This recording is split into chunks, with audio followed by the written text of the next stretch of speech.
안녕하세요. 오늘 나에게 맞는 놀이터는 어디인가 라는 제목으로 해외 인디 행사 탐방기를 알려드릴 박선용이라고 합니다. 저는 아시다시피 박선용이라는 사람이고요. 터틀크림이라는 독립게임 스튜디오에서 게임을 만들고 있고, 작년 이맘때부터 프로젝트 99라는 월간 프로젝트도 하고 있고요. 인디 개발자입니다. 그리고 서울 소재 인디 개발자 모임 서울인디즈, 그리고 매년 하고 있는 실험게임 페스티벌 아웃오브 인덱스, 그리고 이번 달 말에 하죠. 글로벌 게임장 한국 담당자도 하고 있고요. 이래저래 막 판 벌리고 뭐 만들고 이런 거 좋아하는 사람입니다. 제가 무슨 게임 만들었는지는 사실 여러분들이 그게 궁금해서 오신 것 같지는 않아서 딱히 뭐 말씀 안 드리겠고요. 그냥 이상한 게임들 만들고 있습니다. 이게 제가 지금까지 갔던 해외 이벤트들이에요. 총 13개인데 되게 많죠. 이 중에 뭐 GDC 차이나는 이제 없어졌고요. 그거 빼놓고는 없으신 건 없네요. 그래서 오늘 이런 곳들을 다니면서 느꼈던 것들, 그리고 각 이벤트들마다 특징, 뭐 이런 것들을 말씀드리려고 합니다. 정리하면 이 정도 이벤트들에 대한 얘기를 할 거예요. 그래서 7개 인디 이벤트들, 사실 GDC는 인디 이벤트는 아니지만 인디랑 관련된 사항들로 제 경험을 말씀드리도록 하겠습니다.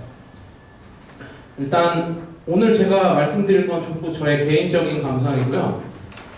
같은 이벤트를 가셨던 다른 분들하고 다를 수 있습니다. 참고로 제 성향은 저는 사업하는 사람 아니고 작품 활동하는 사람이고요. 흥미로운 곳에 가는데 생기는 손해는 손해가 아니라고 생각하는 사람이고요.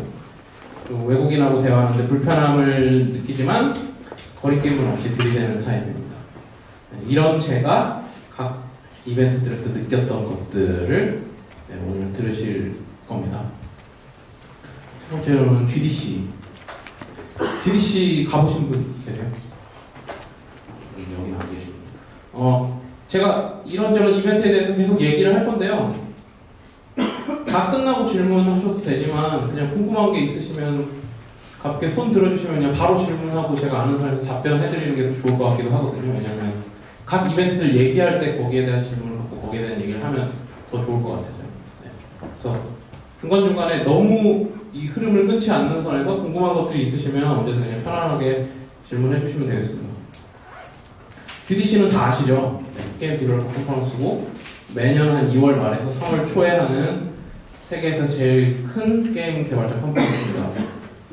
GDC는 사실 게임쇼라기보다는 컨퍼런스고요, 말 그대로. 업계 사람들이 다 모이지만 일반 게이머는 한 명도 없다고 봐도 됩니다. 여기서 말하는 업계 이제 온갖 미디어들하고 뭐 다 포함이죠. 근데 정말로 일단 컨퍼런스 티켓이 엄청 비싸고, 그래서 뭐 신작들을 해보고 싶다 뭐 이런 식으로 오는 게이머는 한 명도 없다고 봐도 과언이 아닙니다. 그래서 기본적으로는 이런 컨퍼런스들을 월요일부터 금요일까지 계속 하고요. 그리고 화요일날 밤이었던 것 같아요. 수요일 밤인가? 뭐 중요한 건 아니니까 그때 이제 게임 개발자 GDC 어워드를 하고요. 그리고 여러분들 많이 들어보셨을 IGF 시상식도 합니다. GDC에 가보실 기회가 생기면 IGF 시상식은 한번 꼭 가보시는 게 좋을 것 같은데, 굉장히, 그러니까 사실 상타로 안 가는 입장에서 그냥 여기 앉아가지고 그냥 뭐랄까 뭐 아카데미 같은 데 가서 이렇게 박수나 치고 이런 입장이지만 박수 치면서 느끼는 게 되게 많거든요. 그러니까 그들의 상타로 나온 그들의 쿨함과 혹은 다음에 GDC 올 때는 꼭 나도 무대에 서고 싶다 뭐 이런 느낌과 여러 가지로, 그리고 뭐 이런저런 공로상을 받았을 때 그 말로만 들어도 유명한 사람들이 나왔을 때 사람들이 기입하는 그 분위기와 이런 것들이 되게 큰 영감을 줍니다. 그래서 뭐 사실 영어를 잘 못하시고 여기서 앞에서 하는 얘기가 뭔지 하나도 모르셔도 그냥 그 분위기만으로도 굉장히 큰 영감을 받으실 거예요. 그래서 크게는 이렇게 컨퍼런스랑 이런 간단한 이벤트들, 그리고 이제 수요일부터는 엑스포가 열립니다. 그래서 엑스포 쇼장에 가면 뭐 이것저것 뭐 예를 들면 오큘러스도 첫 DK1 버전을 GDC 엑스포에서 공개했었고 뭐 이런 식으로 신기술 장비들 공개나 혹은 뭐 온갖 엔진들 부스 뭐 이런 것들 갈 수 있죠. 물론 뭐 한국 공동관 이런 것도 있습니다. GDC가 사실 비싸요. 그래서 이따 가격 얘기를 하겠지만 그래서 가능하면 소위 건수를 만들어서 가시는 게 좋은데 그 건수들에 대한 얘기를 조금 드릴게요. 첫 번째로는 익스페리멘탈 게임 플레이 워크숍이라는 세션이 있는데요. 저는 2013년에 여기에 제 게임이 선정돼서 발표를 해본 적이 있었습니다. 익스페리멘탈 게임 플레이 워크숍은 GDC가 끝나는 금요일 날 마지막 오후에 한 2시간 정도 하는 세션이고요.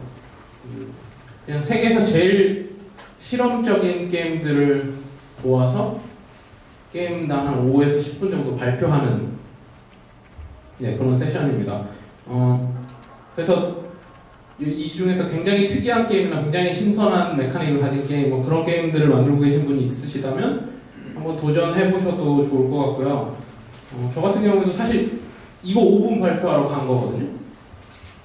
그 비행기표와 그 체제를 다 써가면서 이거 5분 발표하러 갔었는데 그리고 제가 영어를 그렇게 잘하지 못해서 다 써서 그냥 쓰는 대로 읽기만 했고 그랬는데도 되게 즐거운 경험이었어요. 예를 들면 뭐 워렌 스펙터나 필 피쉬 같은 사람이 뭐 트위터에 제 게임 보고 되게 엘레강스하다 뭐 이런 얘기를 쓰는 걸 보기도 했고 카타마리 다마시 만들었던 그 케이타 타카하시 씨가 이때 같이 자기 게임도 발표했었거든요. 그때 인사도 하고 그랬었는데 저는 사실 여담이지만 카타마리 다마시의 큰 팬인데 케이타 타카하시 씨의 얼굴을 몰라가지고 그분한테 이때가 이제 저는 두 번째 GDC였거든요. 그래서 되게 건방지게 난 한국에서 왔는데 두 번째 GDC야? 당신은 몇 번째야? 뭐 이런 질문을 했다가 약 한 0.1초간 난 뭐 자주 와 뭐 이런 식으로 얘기를 하더라고요. 그러고 나서 한국에 돌아와서 알았죠. 그 사람이 회원을 만든 사람이라는 걸. 그래서 매우 부끄러웠던 기억이 있습니다. 아무튼 익스페리멘탈 게임 플레이 워크숍을 5분 발표고 사실 내 게임이 그렇게 주목받을 가능성은 없지만 가장 큰 장점은 이제 스피커 패스를 준다는 겁니다. 그래서 스피커 파티에 가면 모든 GDC 스피커들이 다 모이는 자리이기 때문에 기대하지 않았던 인맥들이 생길 수도 있고요. 그리고 이 GDC 올 액세스 패스 자체가 행사장에서 직접 사면 한 200만 원 정도 하거든요. 그 패스가 스피커 패스로 공짜가 되는 거니까요. 그 GDC 기간 동안 거의 모든 세션을 다 들을 수 있고 워크숍도 참여할 수 있고 이런 장점이 있습니다. 그리고 익스페리멘탈 게임 플레이 워크숍에 흔히 발표하는 사람들 혹은 이걸 주최하는 사람들이 굉장히 이 동네 유명인들이라서 그들과도 알게 되는 장점이 있죠. 또 하나는 데이 오브 뎁스라는 부스인데 이 부스는 그 그림 판단고랑 옛날 게임들, 요즘도 이제 게임을 많이 만들고 있지만 만든 갑자기 생각이 안 나네요. 회사 이름이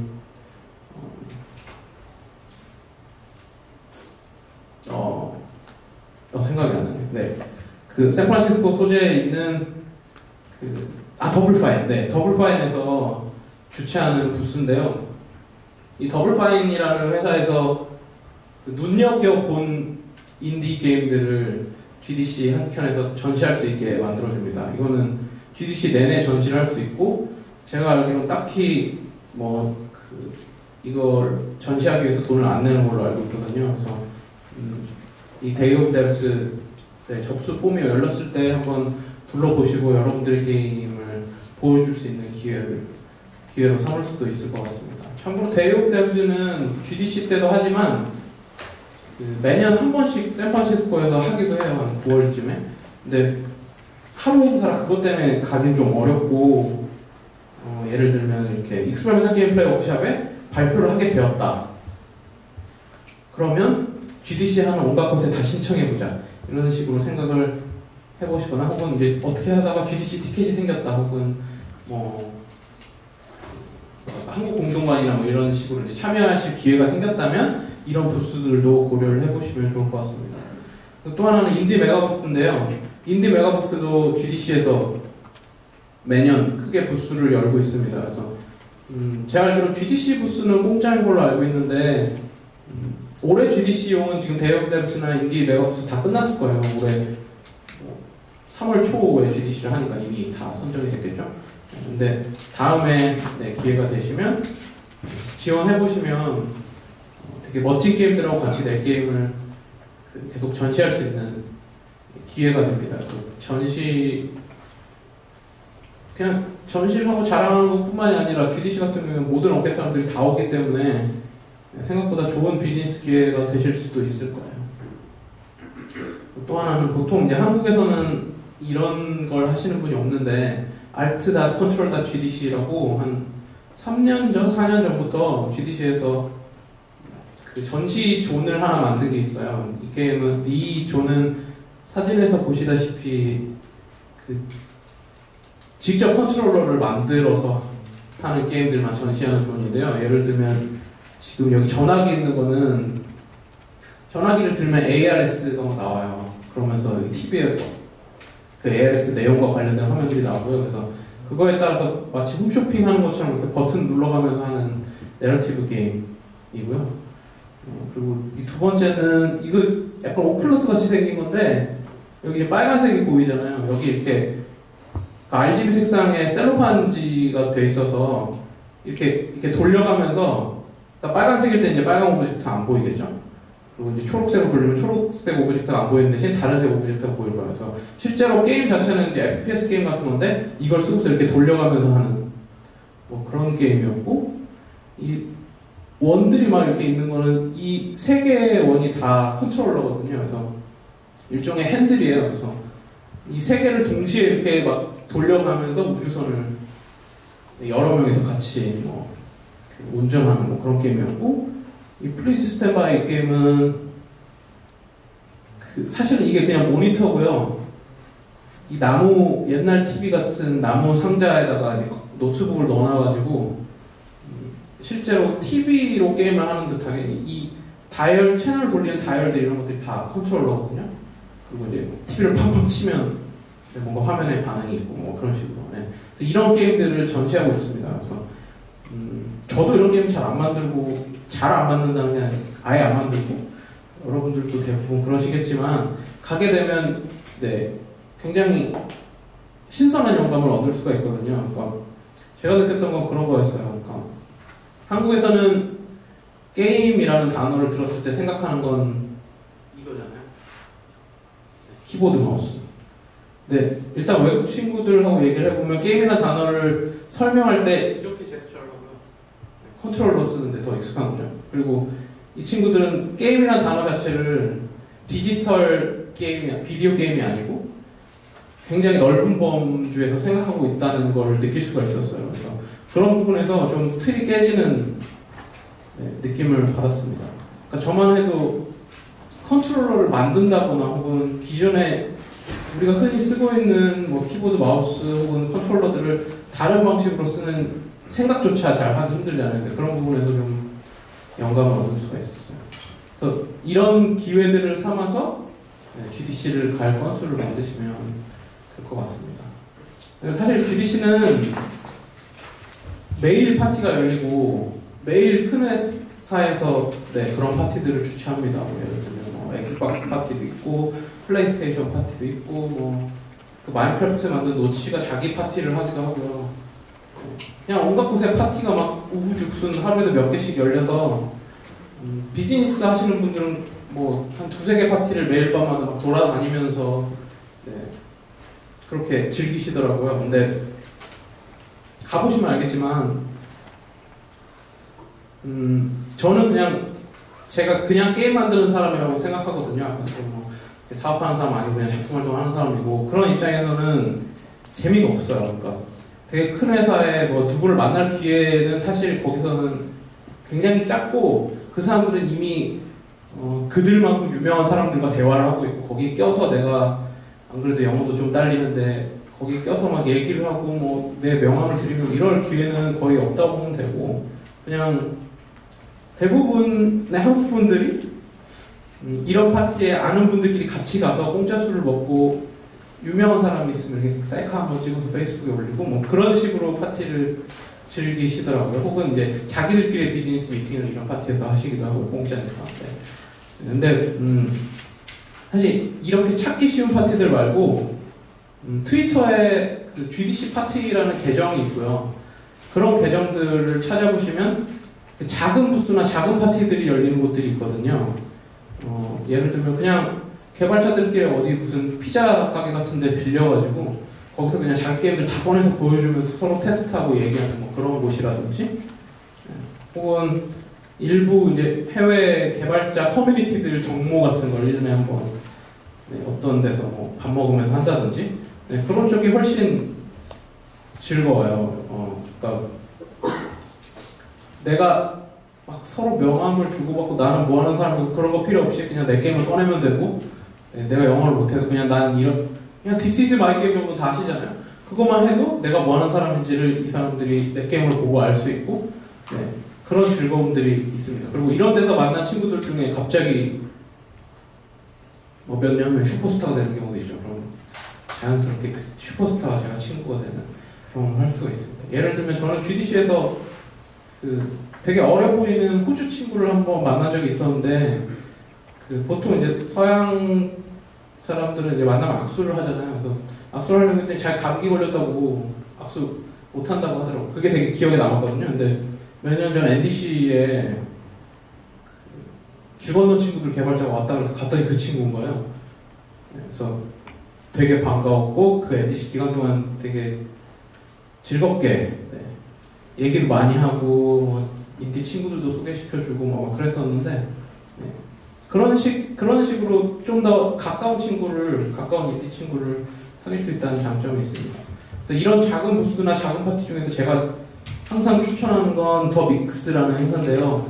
이 믹스는 미디어 인디 익스체인지의 약자예요. 그래서 주 목적은 이제 미디어들과 인디들을 만나게 해준다가 주 목적이고, 뭐 이런 분위기에서 이때는 제 기억에 그 외국 그 크라우드 펀딩 사이트 중에서 페이트리온이라고 있어요. 정확한 발음이 페이트리온인지 제가 잘 모르겠는데, 그 킥스타터나 텀블벅 같은 크라우드 펀딩 방식이 아니고, 킥스타터나 텀블벅은 이제 프로젝트 단위로 투자를 받잖아요. 그게 아니라 페이트리온은 이제 창작자에게 투자하는 방식입니다. 그래서 예를 들어서 한 달에 내가 $5씩 내면 이 개발자가 만든 모든 게임을 해볼 수 있다던가 뭐 이런 식으로 그냥 매달 후원을 해주는 사이트인 거죠. 그래서 그 페이트리온 본사가 마침 샌프란시스코에 있어서 페이트리온에서 자기네 그냥 본사를 다 통째로 빌려줬고, 그래서 여기 선정된 게임들을 이렇게 전시하고 웬만한 유수의 미디어들은 다 여기서 초대를 해주기 때문에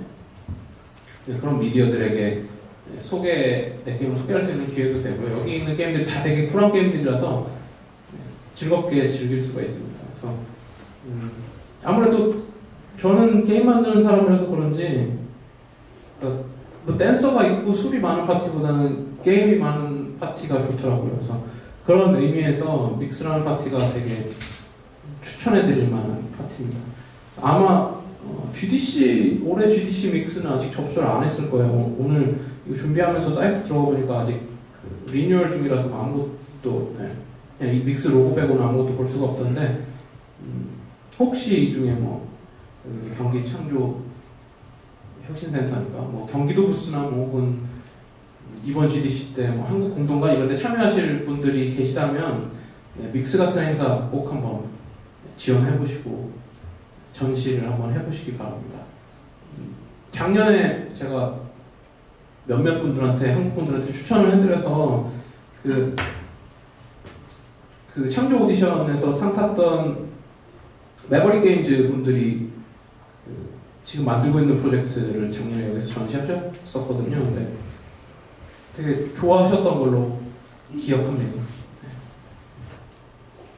그리고 이제 트위터나 페이스북 같은 걸 좀 하시다 보면 이런 식의 파티들이 되게 많아요. 이거는 지금 GDC 행사장에서 지하철로 한 4-5정거장 가면 있는 공원에서 그냥 인디들끼리 모이자 그래서 모이는 파티예요. 그래서 뭐 딱히 파티할 것도 없죠. 보면 그냥 다 도시락 싸갖고 와가지고 그냥 퍼즐 앉아있다가 누가 오면 인사하고 뭐 내 게임 보여주고 뭐 그런 아주 캐주얼한 모임입니다. 이런 모임들이 막 우후죽순 열리고요. 그리고 GDC 행사장 바로 옆에도 작은 공원이 있는데 그 공원에서 GDC 티켓은 없는데 어쨌든 여기 온 사람들끼리 자기들끼리 컨퍼런스를 해요.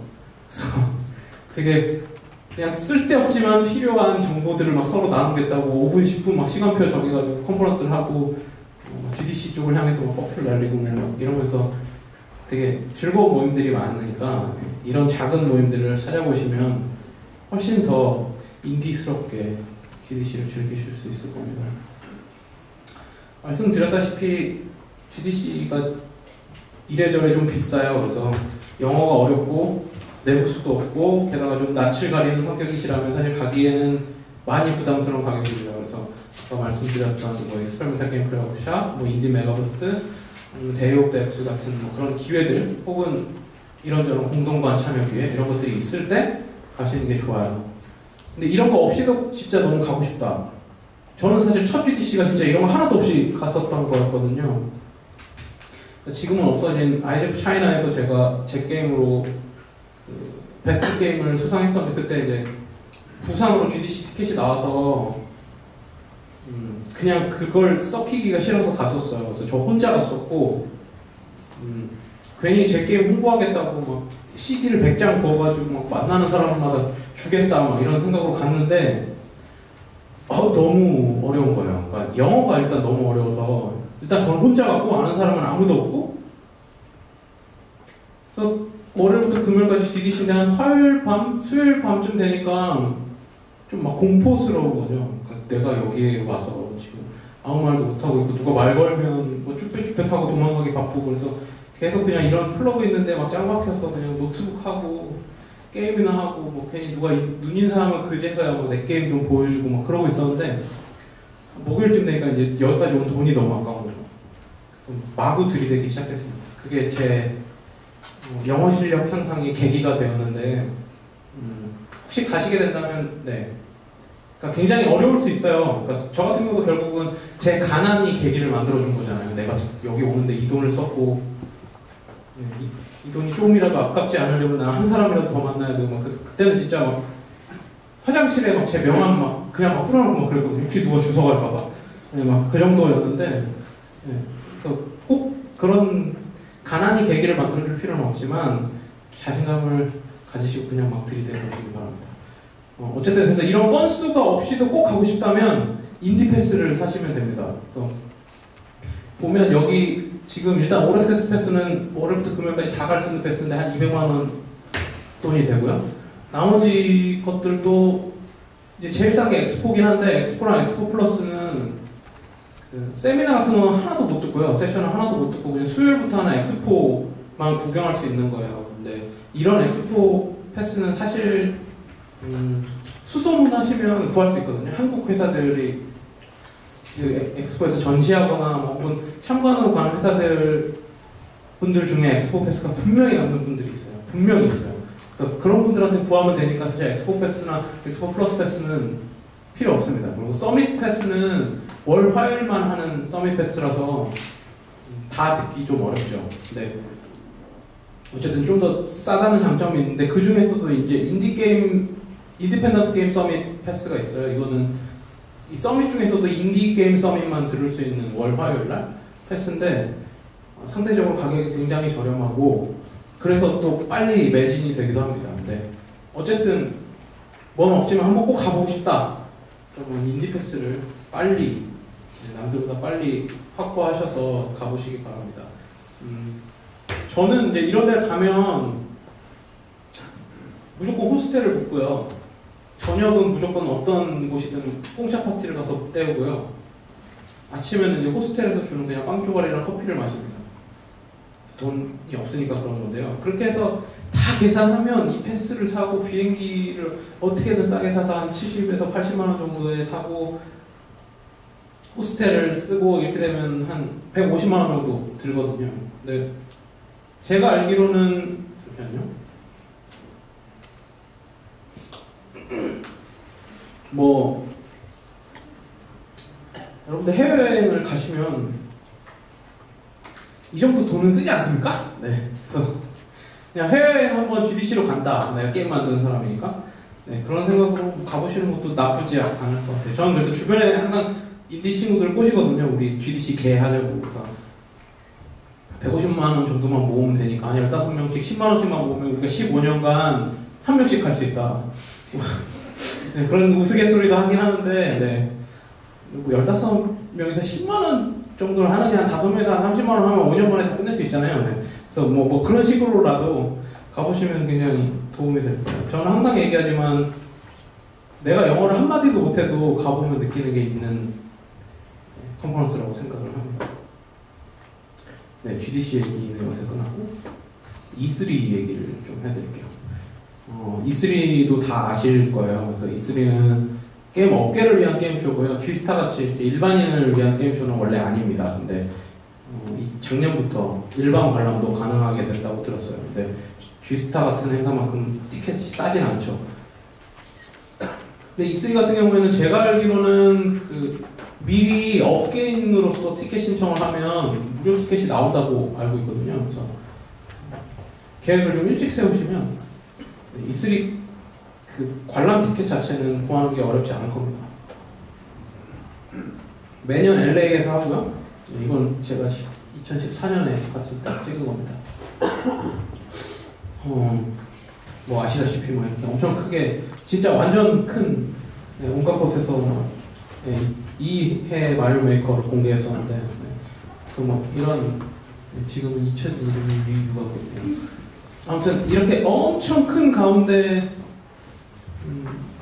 내 게임을 전시할 공간이 거의 없다시피 해요. 근데 E3에도 한국 공간이 있긴 있습니다. 근데 저는 모든 종류의 공동관을 별로 추천하진 않는 사람이라서 우리 같은 꼬꼬마를 위한 기회도 있다는 걸 알려드리고 싶어요. 일단은 그냥 사실상 AAA 게임이 아닌 이상 많은 관심을 얻기는 어렵습니다. 내 게임이 뭐 마인크래프트나 뭐 타워폴이나 혹은 요즘 뭐 유명한 거 있죠. 뭐 바인딩 오브 아이작이나 뭐 이 정도가 아니라면 사실 내 게임의 스포트라이트를 받을 기회는 정말 없을 거예요. 근데 그럼에도 불구하고 내 게임을 E3 기간 내내 보여줄 수 있는 저렴한 기회가 있는데 그게 바로 인디케이드입니다. 인디케이드는 매년 가을에 하는 인디게임 이벤트인데요.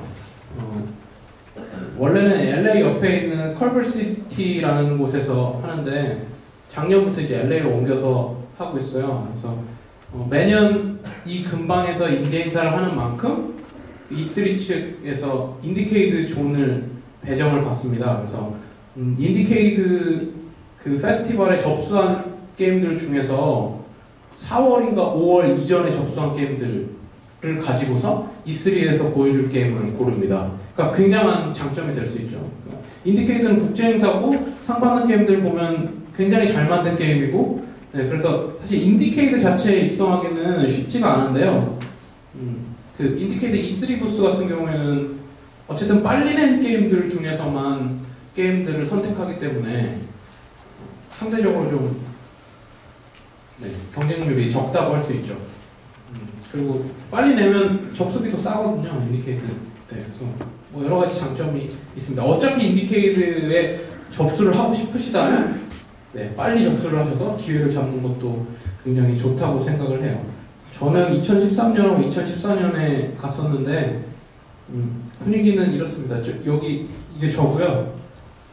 롱테이크라고 써있는 티셔츠 입고 있는 게 저고 이런 분위기예요. 저쪽 먼 곳은 다 이제 AAA 게임들이고요. 이 와중에도 사람들이 굉장히 많죠. 그래서 이 당시에는 옆에가 더블파인이었고 오른쪽이 더블파인이었고 왼쪽이 그 트리플타운 만들었던 스프라이폭스라는 양쪽이 다 완전 유명한 회사들이어가지고 저희 게임 완전 샌드위치 돼서 어려웠었는데 뭐 장단점이 있더라고요. 그러니까 되게 유명한 개발사들의 게임이 되게 유명한 게임들이 내 옆에서 전시를 하고 있고 저한테 그래서 당연히 저와 저희 게임에 관심이 별로 없기도 한데 한편으로는 거기 줄 서 있는 사람들한테 이렇게 꼬셔갖고 이거 한번 해보고 줄 서는 김에 뭐 그럴 수도 있었습니다. 그리고 아무래도 유명한 게임들이 옆에 있으면 분명히 기자들이 오거든요.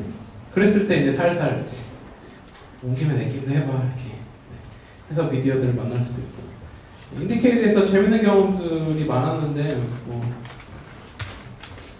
라이엇 게임즈 사람이 와서 제 게임을 해보더니 아 이거 재밌다, 내가 재밌으니까 LOL 스킨을 하나 줄게, 너 아이디 좀 알려줘봐. 그래서 알려줬었는데 안 좋더라고요. 뭐 그런 경험이라든지 아니면 의외로 이제 굉장히 내가 게이머로서 내가 좋아했던 혹은 개발자로서 내가 되게 동경했던 프로젝트를 하고 있는 개발자들과도 자연스럽게 만날 수 있는 기회들이 많이 생깁니다. 이게 2016년인가? 뭐 그랬던 분위기예요. 그래서 좀 이렇게 딱딱한 부스라기보다는 막 어디는 소파도 있고 막 어디는 되게 이상한 게임들만 모아놓고 막 이런 식으로 좀 굉장히 캐주얼하게 분위기를 만들어놔서 사람들도 되게 즐겁게 즐길 수 있게 잘 만들어놨습니다. 이거는 이제 제가 2013년에 갔을 때 지금은 슈퍼스타가 된 타워폴을 만들었던 개발자가 매트라는 친구인데 친구가 제 게임을 하고 있을 때 사진을 찍은 건데요.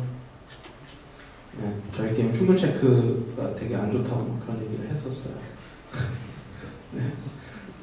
그래서 E3 기간에 인디케이드를 기회로 삼으시면 좋고, 이 기간에도 항상 파티가 여기저기 열려요. 되게 큰 파티들 많이 열리는데 GDC랑 마찬가지로 인디가 갈 만한 파티도 별로 없고 정보를 얻기도 좀 어렵습니다. 근데 저처럼 되게 가난한 테크로 가실 경우에는 왜 저녁마다 공짜 밥을 먹을 수 있기 때문에 가는 것도 나쁘진 않아요. 근데 그 와중에 이 믹스라는 행사가 E3 때도 열리거든요. 그래서 제가 항상 믹스를 추천하는 이유는 웬만한 게임 행사에 혹은 게임과 관련된 컨텐츠 행사에는 다 믹스가 열려요. 북미권에서. 그래서 그 라스베가스에서 하는 그 격투 게임 그 올림픽 같은 행사인 그 에고라는 행사 할 때도 격투 게임들 가지고 믹스를 열고요. GDC 때도 믹스가 열리고 E3 때도 열리고 시그래프라는 행사 할 때도 믹스가 열리고 그래서 그냥 북미 쪽에서 하는 행사들에 갈 기회가 생겼다라고 한다면 항상 믹스를 참고해 보시면 좋습니다. 여기도 되게 분위기가 되게 캐주얼하죠. 사실 이 사람들하고 다 만나서 인사하고 그러는 게 아니라 그냥 그러니까 이런 파티들에 갔을 때 게임이 있으면 좋은 점이 그런 거거든요. 그러니까 이 사람하고 내가 명함을 교환하고 막 어색하게 막 내 소개를 하고 그럴 필요가 없는 거죠. 그냥 게임이 앞에 있으니까 그냥 게임을 해보고 재밌으면 재밌다, 뭐 아니면 아니다, 뭐 이런 식으로 얘기를 해보고 자연스럽게 내 게임도 꺼내서 보여주고 그런 게 되게 자연스러운 이벤트거든요. 그래서 믹스는 북미 이벤트를 가시게 될 기회가 있으시다면 항상 체크해 주시는 게 좋습니다. 그리고 이제 인디케이드 쇼케이스에서 같이 전시하는 인디들하고 어울리기가 너무 좋아요. 왜냐면 실제로 저는 2013년인가 14년에 갔을 때 인디케이드 담당자가 이제 우스개로 막 그런 얘기 했거든요. 그 인디케이드 쪽 부스로 안내하면서 자자자 저쪽 보지 말고 이쪽으로 가, 저쪽에 그냥 뻑큐 날리면서 가, 막 이런 식으로 되게 큰 E3 행사장에서 우리끼리 전시하는 이 인디들끼리의 뭔가 브라더후드라고 할까요? 뭐 그런 것들이 되게 많아요. 그래서 다른 어떤 행사보다 인디 개발자들끼리 좀 더 끈끈해지기 좋은 모임입니다. 그래서 뭐 다른 큰 파티나 뭐 이벤트도 좋지만 그냥 전시하게 되신다면 전시하는 사람들하고 친해지는 게 굉장히 좋습니다. 운이 좋으면 9월에 하는 그 인디케이터 본 행사에 그 친구들 다시 만날 수도 있겠죠. 그리고 E3 때는 한인 개발자 모임이 항상 열리거든요. 그러니까 GDC에서 하는 한인 개발자 모임은 많은 경우가 한국에서 오신 분들이 많고요. E3 때 한인 개발자 모임은 많은 수가 미국에서 활동하고 계신 교포 개발자분들입니다. 대부분이 이제 그래픽 하시는 분들인데 이런 한인 개발자 모임이 매년 있기 때문에 교포 개발자들하고도 만남을 가지실 수 있습니다. 저는 이런 모임에서 만나서 굉장히 저랑 말 잘 통했던 친구 한 명이랑 지금도 계속 연락하고 있고 저랑 월간 프로젝트도 같이 하고 있고 그렇거든요. 그래서 영어 쓰기 너무 힘들다 그러면 한인 개발자 모임에 가보시면 되겠습니다. 인디케이드, E3에서 하는 인디케이드 쇼케이스를 설명드린 김에 바로 인디케이드를 또 알려드릴게요. 인디케이드는 가장 역사 깊은 인디 이벤트 중에 하나고요. 세계적으로 특히 북미 중심의 인디 게임 시장에서 가장 뭐랄까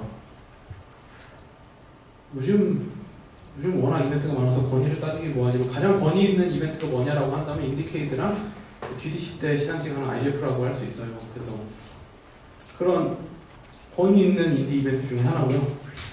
근데 사실 실제 규모는 생각보다 되게 작아서 뭘 상상하든 그보다 작을 정도로 작거든요. 작은 도시에 좀 지역 행사 같은 느낌이 있습니다. 그래서 저 같은 경우는 그냥 그런 데서도 되게 그런 줄 또 어느 정도 알고 가기도 했고 뭐 그렇긴 했는데 한국에서 인디케이드 가서 전시하시는 분들 중에서 좀 이런 규모에 되게 실망하신 분들이 많더라고요. 그러니까 심지어 막 상 타신 분들 중에도 상을 받는다 그래서 갔는데 이렇게 그냥 동네 구멍가게 같은 행사인지 몰랐다라고 느끼시는 분들도 있더라고요. 근데 어떤 느낌이냐면 예를 들어 판교에서 인디케이드를 한다고 하면 판교에 있는 되게 큰 술집에서 어워드를 하고요. 그리고 판교역 근처 어디 공간 밖에 막 주차장 같은데 막 이렇게 텐트 같은 걸 막 쳐가지고 거기서 이제 게임 전시들을 하고 그리고 그 근처에 있는 어디 동네 교회 같은 데를 빌려 거기서 컨퍼런스를 하고 막 이런 느낌이거든요. 그래서 되게 힙하죠. 네, 그래서 작지만 되게 그 어떤 행사보다 인디스러운 이벤트 중에 하나입니다. 네. 제가 이걸 펴놓고 계속 얘기를 했어야 되는데. 네, 무튼 그래서 이런 분위기예요. 이건 이제 컬버시티에서 할 때인데 지금은 이제 LA 쪽에 재팬타운으로 옮겨서 분위기가 좀 많이 달라졌을 겁니다. 이때만 해도 여기가 실제로 평소에는 주차장으로 쓰는 공간인데 거기에 이렇게 약간 BIC 같기도 하죠. 네. 그래서 이런 식으로 되게 큰 텐트들이고요. 이게 좀 멀리서 찍어서 그렇지 이 텐트 하나에서 한 게임이 한 7개 정도씩 전시가 되거든요. 뭐 이렇게 메인 페스티벌은 이런 데서 하고 또 그 동네 어디 학교를 빌려서 이렇게 서로 게임을 테스트하는 그 인디케이트 첫날에는 서로 그냥 전시가 아니라 서로의 신청받은 게임들을 서로 테스트하면서 얘기를 할 수 있는 그런 테스팅 세션을 진행하거든요. 그 몇 년 전에 기억하시는지 모르겠지만 오픈 플레이데이라는 행사를 한국에서 했었어요. 그 행사가 그 테스팅 세션에서 영감을 받아서 했던 행사예요. 그래서 라운드를 돌아가면서 1라운드 때는 10몇 개 게임을 개발자들끼리 미완성료도 상관없으니까 개발자들끼리 서로 해보고 테스트하고 얘기 주고받고 2라운드 넘어가면 이제 게임들 싹 바뀌고 3라운드 넘어가면 또 싹 바뀌고 4라운드 때는 1, 2, 3라운드 중에서 제일 괜찮았던 게임들 큐레이션해서 다시 한번 해볼 수 있는 뭐 그런 기회들도 삼을 수 있고요. 이때 이제 그 해 스폰서가 누구냐에 따라 다른데 이때 그런 것도 했었어요. 그러니까 소니랑 닌텐도 담당자들이 강의실 하나 있고 이건 또 학교를 빌려서 했었거든요. 그래서 강의실 하나씩 잡고서 그냥 닌텐도랑 얘기하고 싶은 인디들 쫙 줄 서면 5에서 10분 동안 얘기할 수 있는 거예요. 그래서 쫙 줄 서서 짧은 시간 동안 내 게임 보여주고 명함 받고 뭐 이렇게 하는 거죠. 그래서 저 같은 경우에는 소니 쪽 가서 얘기를 했었는데 결론은 법인 만들어라 였습니다. 그래서 아직까지 좀 법인을 안 만들고 있고 그래서 소니랑은 인연이 없을 것 같아요. 그리고 이제 본 행사 때 아까 되게 큰 텐트에 제 부스가 이렇게 작게 있죠. 그래서 그 인디케이드에서 기본적으로 이 노트북을 하나 대여해주고요. 그 헤드폰하고 노트북하고 대여를 해주고 이렇게 작은 텐트에서 이런 식으로 전시를 합니다. 이게 이제 동네 극장을 빌려서 하는 어워드인 거고요. 그래서 이렇게 되게 장소를 옮겨가면서 그냥 그 동네에 있는 여러 스팟들을 게임 축제로 활용합니다. 제일 재밌었던 건 그거였는데 그 파이널리스트들만 따로 모아서 어디서 전시를 하냐면 그 동네 소방서에서 해요. 그래서 소방차 싹 빼고 원래 소방차들 주차하고 있던 공간에서 게임 전시를 하는 거죠. 그래서 이러다 불나면 어떻게 해야 돼? 소방차 이 옆에 대놨으니까 괜찮다고 그러더라고요. 그래서 그런 식으로 좀 되게 재밌게 공간 활용을 하는 이벤트입니다. 근데 작년부터 LA로 바뀌어서 제가 작년 행사는 안 가봐서 어떤 느낌이 드는지는 잘 모르겠다. 인디케이드는 그냥 설명드렸다시피 되게 힙한 행사라서 그냥 이 바닥 셀렉트는 다 온다고 보시면 됩니다. 그러니까 인디게임을 만드시고 관심 있는 여러분이라면 누구나 한 번쯤은 들어봤을 게임들 개발자는 거의 다 온다고 보면 되고요. 대신 이제 일반 게이머들보다는 이런 개발자들하고 미디어 참관객들이 많아요. 그래서 내 게임을 뭐 고객들에게 홍보한다, 그러니까 플레이어들에게 내 게임을 알린다, 이러기에는 좀 어울리는 행사는 아닙니다. 그리고 이제 인디케이터 백미가 이 밤에 하는 나이트 게임이라는 행사인데, 이때는 아까 보셨던 그 주차장 텐트들인데 그 하루 날을 잡아갖고 이날 밤에는 원래 전시하던 게임 싹 빼고 밤에만 할 수 있는 게임들만 싹 전시를 하거든요. 근데 되게 이상한 게임들이 많습니다.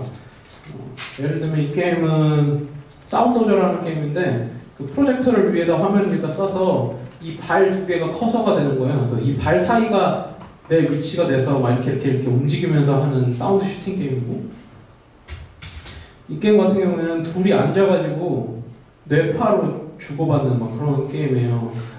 그래서 여기 있는 꽃봉오리 같은 걸 보면서 막 이렇게 집중하는 거죠. 그래서 막 그 둘에게 막 영향을 주고 막 이런 게임들, 이런 게임들을 막 전시하는 하룻밤이 됩니다. 그래서 어디는 보면 뭐 이렇게 그냥 이렇게 텐트를 쳐놓고 슈팅 게임인데 그 프로젝터를 그냥 텐트 천장에다 쏘고 있어요. 그래서 사람들이 그 텐트 안에 들어가서 이렇게 누워서 슈팅 게임하고 뭐 그러기도 하고, 어떤 사람들은 그냥 LP판을 빠르게 돌려요. 그래서 LP판을 빠르게 돌리는 가운데 거기다 내 말을, 돌아오고 있는 말을, 상대 말을 그 컬링하듯이 상대 말을 없애면서 내 말이 계속 LP판에 서 있게 하는 게임들, 뭐 이런 이상한 게임들을 이날 밤에 전시를 합니다. 그래서 어떤 느낌에서 되게 얘네들 다 마약한 거 아니야? 뭐 이런 생각이 들 정도로 이상한 게임들인데 정말 다른 곳에서 볼 수 없는 경험들을 하실 수 있습니다. 이거는 이제 분위기인데, 네, 막 그런 이상한 게임들을 막 전시하는 가운데 막 이렇게, 네, 한쪽에서는 막 음악을 틀고 댄스 파티를 하고 있고, 지금 음악 틀고 있는 사람은 언차티드 1인가 2 디렉터고요. 네, 이런 사람들이 와서 그냥 막 이런 음악을 틀면서 막 DJ인 척을 하면서 놀고 있고, 막 옆에는 뭐 누클리어스 드럼 만든 친구가 와서 막 여기서 춤추면서 술 먹고 있고 막 이런 분위기라고 생각을 하시면 됩니다. 그래서 좀 취향을 타죠. 그래서 뭐랄까 소위 좀 팬시한 거 좀 좋아하는, 모던한 그런 거 좋아하시는 분들은 좀 안 어울릴 행사이기도 해요. 그러면 행사가 이런 거 하면 나도 좀 좋은 의미에서 좀 미친놈처럼 놀아줘야 좀 즐거운 행사거든요. 그래서 그리고 이제 내 게임이 진짜 끝내주지 않는다면, 여기서 끝내준다는 의미는 뭐 기본적으로 한 파이널리스트 정도 된다, 인디케이트 페스티벌에. 그 정도가 아니라면 비즈니스 기회를 잡는 것도 좀 어려워요. 그냥 재미로 가시면 된다고 봐도 되는데요. 뭐 비즈니스 기회를 아예 잡는 게 어렵진 않아서, 예를 들면 저는 그 제 게임을 지금 닌텐도 위 U랑 3DS에 런칭을 했고, 지금 스위치 버전을 만들고 있는데요. 제가 처음에 닌텐도를 만나게 된 게 그 E3 때였거든요. 그때 인디케이드 부스에서 제 게임을 전시하고 있었는데 닌텐도 사람이 와서 제 게임을 되게 좋아했어요. 그래서 이 게임 3DS로 나오면 되게 괜찮겠다 그러고 갔죠. 근데 그때는 별 생각을 안 했어요. 왜냐면 거기 사람들 다 그렇거든요. 그냥 뭘 봐도 그냥 awesome 이러고 가고, 뭐 너 게임 좋다 이러고 그냥 가는데, 그런 영혼 없는 칭찬을 워낙 많이들 해서 별로 신경을 안 썼는데 다음날 다른 닌텐도 사람이 와서 데니 소개해줘서 왔는데 게임 괜찮은지 보러 왔어 라고 하는 거예요. 그래서 이 사람 진짜 우리 게임이 마음에 들었나? 라고 생각했는데 다음날 또 다른 사람이 와서 자기 닌텐도에서 왔대요. 그래서 닌텐도 사람들 왔었는데 그래서 보러 왔다고. 그래서 와, 이 사람 진짜 우리 게임 마음에 드는구나. 그래서 한국에 돌아오자마자 메일을 주고 받게 됐고, 그래서 이제 닌텐도 게임을 낼 수 있게 됐거든요. 그런 뭔가 깜짝 기회들이 네, 인디케이드 E3 부스나 인디케이드 같은 데서 생길 수가 있어요. 사실 그냥 저는 100% 운이라고 생각을 하는데 놀러 간 와중에 네, 이런 기회도 뭐 생길 수 있는 거죠. 네. 그래서 그냥 저렇게 그냥 놀러만 갈 거면 안 갈래 라고 하기엔 또 생각지 못한 기회가 있을 수 있으니까 고려를 해보셔도 되겠습니다. 이게 이제 북미 행사들 소개였고요. 이제는 일본 쪽 행사들 소개를 해드릴 거예요. 첫 번째로 소개드릴 이벤트는 도쿄 인디 페스트라는 행사고요. 도쿄 인디 페스트는 2015년에 시작된 작은 인디게임 엑스포입니다. 아키하바라에 있는 곳에서 지금 두 번째 행사까지 했고요. 2016년에 쉬었던 걸로 알아요. 그래서 2015년, 2017년 이렇게 두 번 했었고, 그냥 아키하바라 역에서 걸어가면 한 5분 정도 되는 아주 가까운 데서 하고 있어서 저는 덕심이 별로 없습니다만 덕심이 좀 있으신 분들은 그냥 가는 것만으로도 되게 즐거우실 거예요. 처음에는 이제 벤처 캐피탈 쪽에서 주도하는 행사로 시작을 했는데 요즘 이제 점점 규모를 키워서 도쿄의 인디 커뮤니티들하고도 같이 주최를 하고 있는 느낌이더라고요. 그래서 매년 5월쯤 열립니다. 분위기는 이렇고요. 재밌는 게 넥슨 부스도 있었어요. 2015년에. 그래서 넥슨에서 만든 모바일 게임들 전시를 하고 있더라고요. 그래서 생각보다 되게 작은 이벤트라고 보시면 돼요. 지금 보시는 사진의 폭이 이 행사장의 한 3분의 2 정도라고 생각을 하시면 돼요. 생각보다 되게 작은 공간에서 이벤트를 하고 있고요. 대신 이제 부스가 공짜라는 장점이 있습니다. 이게 이제 제가 전시했던 부스고요. 네. 근데 이제 일본 미디어들이 당연히 제일 많고요. 그리고 외국 게임들도 좀 전시를 하기 때문에, 왜냐면 이제 그 다음에 또 설명을 하겠습니다만 그 교토에서 하는 비트 서밋이라는 행사랑 작년부터는 거의 날짜를 붙여서 하고 있거든요. 그래서 예를 들면 뭐 4월 말 주말에 도쿄에서 도쿄 인디 페스트를 하면 5월 초 주말에 교토에서 비트 서밋을 하고 이런 식으로 붙여놔가지고 외국 개발자들이 그냥 도쿄에 와서 도쿄 인디 페스트 전시하고 참여하고 이 교토로 날아가서 거기까지 딱 할 수 있게 만들어 놓은 거죠. 두 행사가 얘기를 해서 그렇게 맞췄는지 잘 모르겠습니다만 아무튼 해외를 가는 게 부담스러운 개발자들한테는 이 두 개를 딱 거쳐서 전시를 하는 게 괜찮은 일정입니다. 물론 이제 체재비가 문제긴 한데 그건 이제 알아서 해야죠.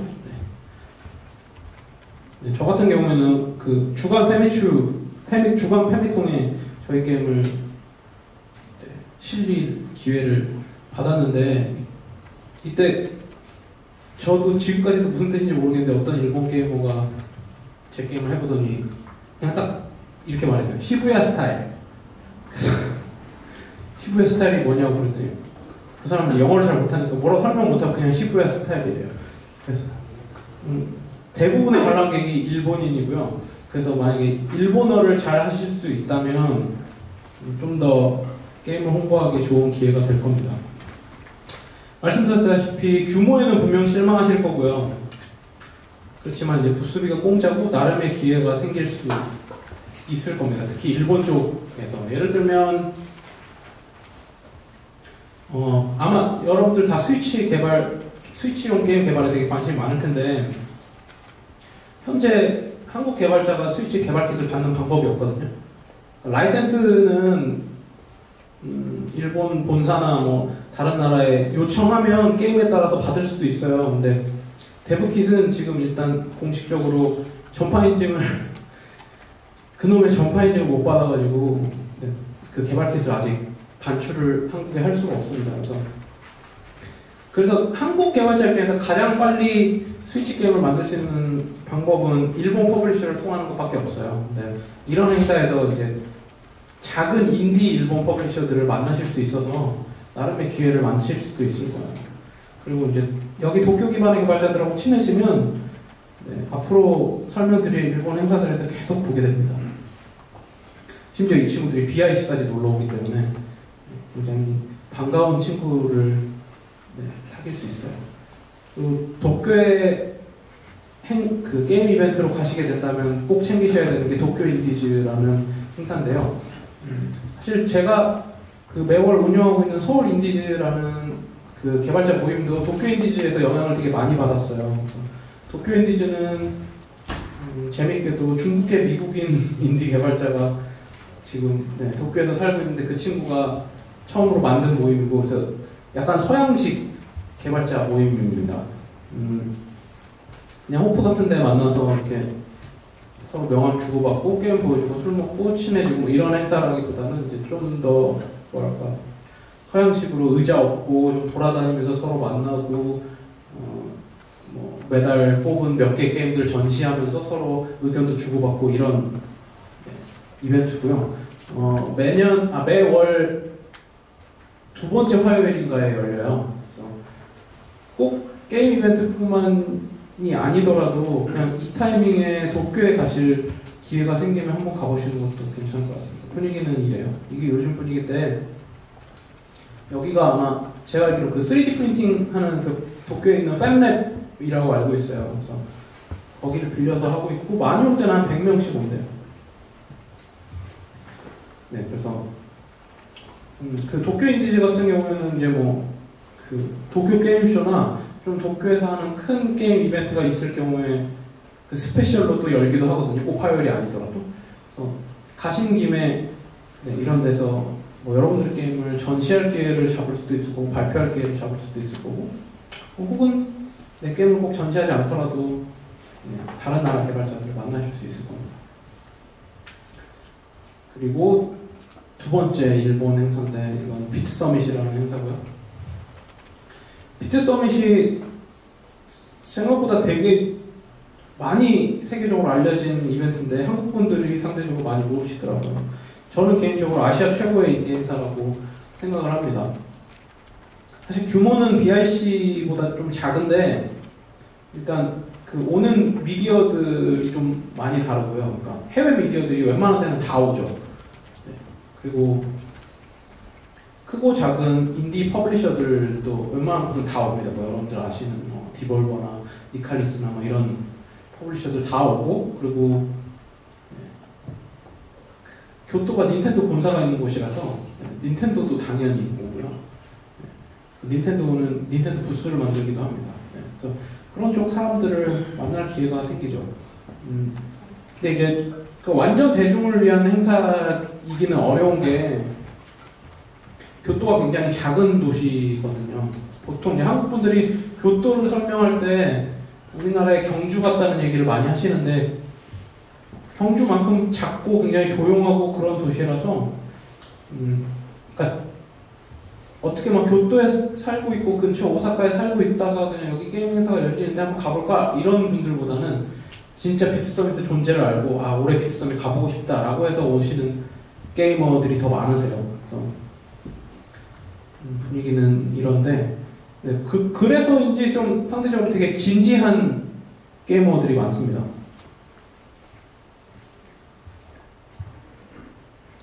한국 개발자분들은 아마 그 비트 서밋도 매년 인디 메가부스랑 같이 이 행사를 준비하고 있어서, 그 비트 서밋의 행사장을 반으로 나누면 딱 반이 다 일본 게임이고 반이 인디 메가부스 태그를 다른 외국 게임들이거든요. 그래서 아마 여러분들 게임들을 비트 서밋에 전시하게 되신다면 인디 메가부스 소속으로 아마 전시를 하게 될 거예요. 비트 서밋은 지금 1월 말까지인가 접수고요. 혹시 지금 만들고 계신 괜찮은 게임이 있다면 도전해 보셔도 좋겠습니다. 그리고 한쪽에서 뭐 이렇게 작은 콘서트 같은 것도 열려요. 이 사람은 그 제가 개인적으로 되게 좋아하는 게임인데, 플레이스테이션에 있는 그 사운드 쉐이프라는 리듬 플랫포머 게임이 있는데, 그 게임의 음악을 맡았던 일본 아티스트고요. 개인적으로는 이 아티스트를 제가 좋아해가지고 제 부스 다 팽개치고 이 콘서트를 보고 그랬었죠. 그래서 말씀드렸다시피 다른 아시아 행사에서 보기 힘든 인디 퍼블리셔들을 굉장히 쉽게 만나실 수 있고요. 닌텐도를 만나서 뭐 기회를 잡는다면 더할 나위 없죠. 작년 같은 경우에는 저는 이제 위유랑 3DS를 출시하면서 닌텐도랑 좀 관계가 생겼다 보니까 닌텐도 인디 담당자들하고 구면이거든요. 그래서 제가 그 작년에 비트 서밋에 갔던 한국 개발자들하고 다 같이 그 닌텐도 방문 미팅을 했어요. 그래서 갔는데 닌텐도 본사는 닌텐도 직원들이 자기들끼리 두부라고 할 정도로 그냥 하얀 네모난 건물이고요. 그 회사 어느 곳에도 마리오 그림이나 젤다 혹은 링크 그림이 하나도 없습니다. 그래서 그 미팅이 끝난 후에 한국 개발자 중에 한 분이 여기 정말 기념품 샵 없어요? 라고 물어볼 정도로 정말 그냥 회사 같은 곳이고요. 당시에도 그래서 결국 스위치 때문에 만난 건데 당시의 대답은 역시 정파 인증 때문에 좀만 기다려주세요 였습니다. 어쨌든 비트 서밋은 아시아에서는 굉장히 권위 있는 인디 이벤트 중에 하나이기 때문에 여기서 만난 인디들은 다른 해외 이벤트를 가셔도 또 만난다고 보시면 됩니다. 이제 비트 서밋의 매력은 전시 끝나고 하는 파티에 있는데 그 교토에 되게 작은 강이 하나 있는데요. 그 강가에서 매일 밤 각자 이제 맥주를 사와가지고 강가에서 술을 먹어요. 술을 먹으면서 이제 거기 온 모든 외국인 개발자들끼리 아주 캐주얼하게 뭐 한국 사람들 MT 가서 놀듯이 이렇게 술 먹으면서 얘기를 하는데요. 비트 서밋이 재밌는 게 그 일본 게임 이벤트는 딱 정확히 일본인 개발자들끼리 모이는 커뮤니티가 있고 딱 외국인 개발자들끼리 모이는 커뮤니티가 있어요. 그래서 강가에 가면 거의 대부분이 외국 개발자고요. 일본 개발자들은 어딘지 모를 곳에서 자기들끼리 모입니다. 그래서 만약에 여러분들 중에 비트 서밋을 가게 되시고 영어를 잘하신다면 상대적으로 영어를 잘하신다면 강가로 나가시면 되고요. 일어를 잘하신다면 일본인 개발자를 한 명 잡아야 돼요. 그래서 그분하고 친구가 되고 그분들하고 노셔야 됩니다. 지금 이 사진은 그 유일하게 일본인 개발자들하고 외국 개발자가 공식적으로 한번 모이는 파티인데 이것도 사실 비공식 파티긴 해요. 매년 교토에 그냥 허름한 지하 1층하고 지상 1층에 있는 작은 이자카야에서 모여서 뒤풀이를 하거든요. 비트 서밋 마지막 날인데 역시나 재밌게도 지하에 가면 전부 일본인이고 지상에 가면 전부 외국인 장면을 볼 수가 있습니다. 아무튼 좀 굉장히 캐주얼한 파티 아닌 파티들이 굉장히 매일 있고 매일 새벽까지 술을 먹고 아침 9시까지 나와서 또 전시를 하고 이런 거를 주말 동안 반복을 하는데 굉장히 힘들지만 재밌습니다. 말씀드렸다시피 영어를 할 때 만날 수 있는 친구랑 일어를 할 때 만날 수 있는 친구들이 달라요. 근데 여러분들 영어를 잘 못하시고 일어를 좀 하실 수 있으면 그렇게 그냥 걱정하실 필요가 없는 게 일본에 사는 서양 개발자들이 되게 많거든요. 근데 그 친구들이 대부분 일본말을 잘해요. 그래서 둘 다에게 외국말인데 일본어로 충분히 서양 개발자들하고 대화하실 수 있으니까 일본어를 좀 하시는 분이라면 괜히 겁먹을 필요 없이 서양 개발자들에게 일본말을 거시면 됩니다. 뭐 일본말 모르면 자기가 못한다고 얘기하겠죠. 도쿄 인디지처럼 교토에도 교토 인디지가 있고요. 여기 facebook.com 교토 인디지 이렇게 가시면 여기도 매월 몇째 주 평일인가 그래요. 항상 인디 모임은 평일에 열리는데 서울 인디지도 그렇지만 대관료가 싸서 그렇고요. 주말에 대관료가 비싸기 때문에 대관료가 싼 평일을 선호합니다. 그리고 오사카 기반의 이치픽셀이라는 행사도 매월 열리거든요. 이 이치픽셀은 생긴 지 아마 1년이 안 됐을 거예요. 그래서 교토나 오사카에 주로 이제 비트 서밋 때문에 가시게 되겠죠. 그러니까 관광이 아닌 개발자로서는요. 그래서 가시게 된다면 이 두 이벤트도 고려를 하시면 더 많은 친구와 더 많은 기회를 얻으실 수 있을 겁니다. 그리고 다음 이벤트 도쿄 게임쇼인데요. 도쿄 게임쇼는 가보신 분들이 있을 것 같아요. 제가 알기로는 작년에 그 쥐넥스트인가 뭐 그 성남 인디 게임 공모전인가 수상자분들 다 도쿄 게임쇼 갔던 걸로 아는데 말이 필요 없죠. 도쿄 게임쇼입니다. 근데 그 인디 게임을 전시하는 지역이 그 코스플레이 지역하고 굿즈 판매 지역하고 같이 따로 묶어서 그 메인 홀하고 좀 떨어져 있어요. 어느 정도로 떨어져 있냐면 걸어서 한 5분 정도 걸어가야 되는 따로 네, 그 정도로 홀이 떨어져 있는 곳에서 따로 그 인디 존을 꾸려놨는데 이것 때문에 좀 호불호가 갈리더라고요. 그러니까 여러분이 그 도쿄 게임쇼 인디 게임 존에 여러분들의 게임을 전시하게 되신다면 아마 메인홀에 갈 일이 거의 없을 거예요. 왜냐면 여러분들 부스에 있을 거고 메인홀까지는 걸어서 5분이기 때문에 그냥 부스를 비워놓고 그냥 난 전시고 뭐고 내 게임 홍보고 뭐 모르겠다 그냥 도쿄 게임쇼를 구경할래 이게 아닌 이상은 그냥 여러분들의 도쿄 게임쇼는 아마 여러분들 부스 반경 한 5m 정도가 될 겁니다. 근데 그 굿즈를 사람들이 굉장히 많이 사기 때문에 그 사람들이 그렇게 없진 않아요. 왜냐면 굿즈를 사러 왔다가 이제 인디 게임 에리어에 와서 게임을 하긴 하거든요. 네, 아무튼 호불호가 좀 갈립니다. 도쿄 게임쇼 인디 게임 에리어에는 2개 타입의 부스가 있는데요. 법인에게 선착순으로 판매하는 판매 부스가 있고요. 그리고 선정된 게임만 가능한 무료 부스가 있습니다. 그래서 선착순으로 판매하는 부스는 한 200만 원 정도 할 거예요. 비싸죠. 그리고 한 이 정도 폭의 부스가 2개 정도 있는 그 정도 사이즈라고 생각을 하시면 됩니다. 그리고 이제 신청하면 선정된 게임만 전시할 수 있는 무료 부스는 딱 이 정도예요. 정말 좁습니다. 이 정도의 부스에 게임들이 이렇게 막 따닥따닥 붙어 있는 거죠. 네, 그 무료인 이유는 매년 소니가 부스비를 내주기 때문입니다.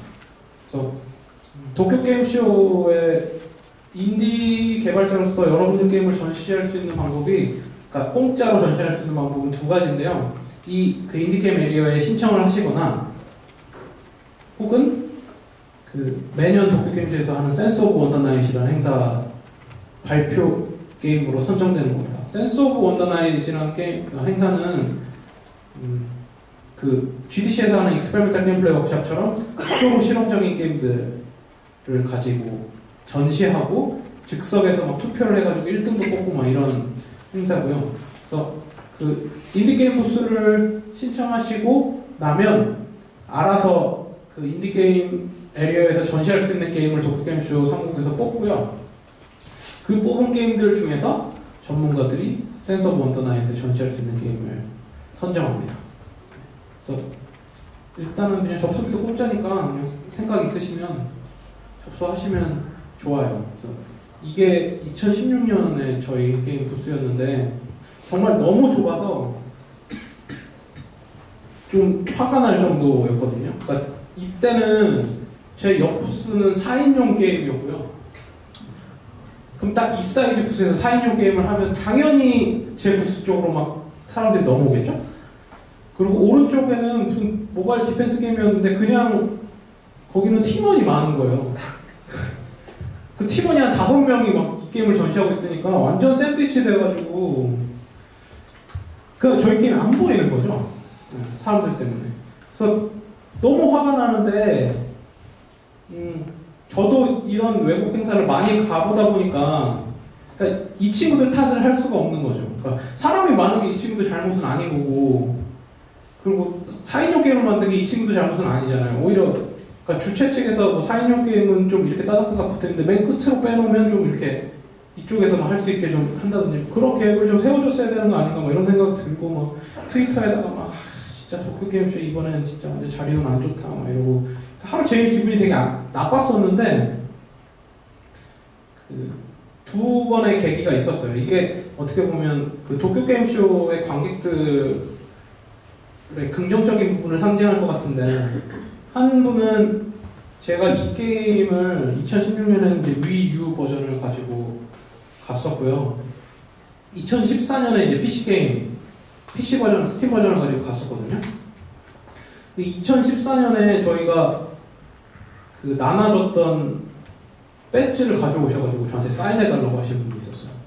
그러니까 한국의 게임 이벤트에서 인디들에게 그런 요청을 하시는 게이머분들이 많이 없죠. 그래서 이분이 얘기를 해보니 네, 제 게임의 모든 플랫폼 버전을 다 해봤고 이 게임이 너무 좋았고 그래서 사인을 받으러 오셨다는 거예요. 뭐 그런 관객들이 있는 게임쇼라고 생각을 하시면 되고요. 그리고 한 번은 제가 완전 샌드위치 상황에서 너무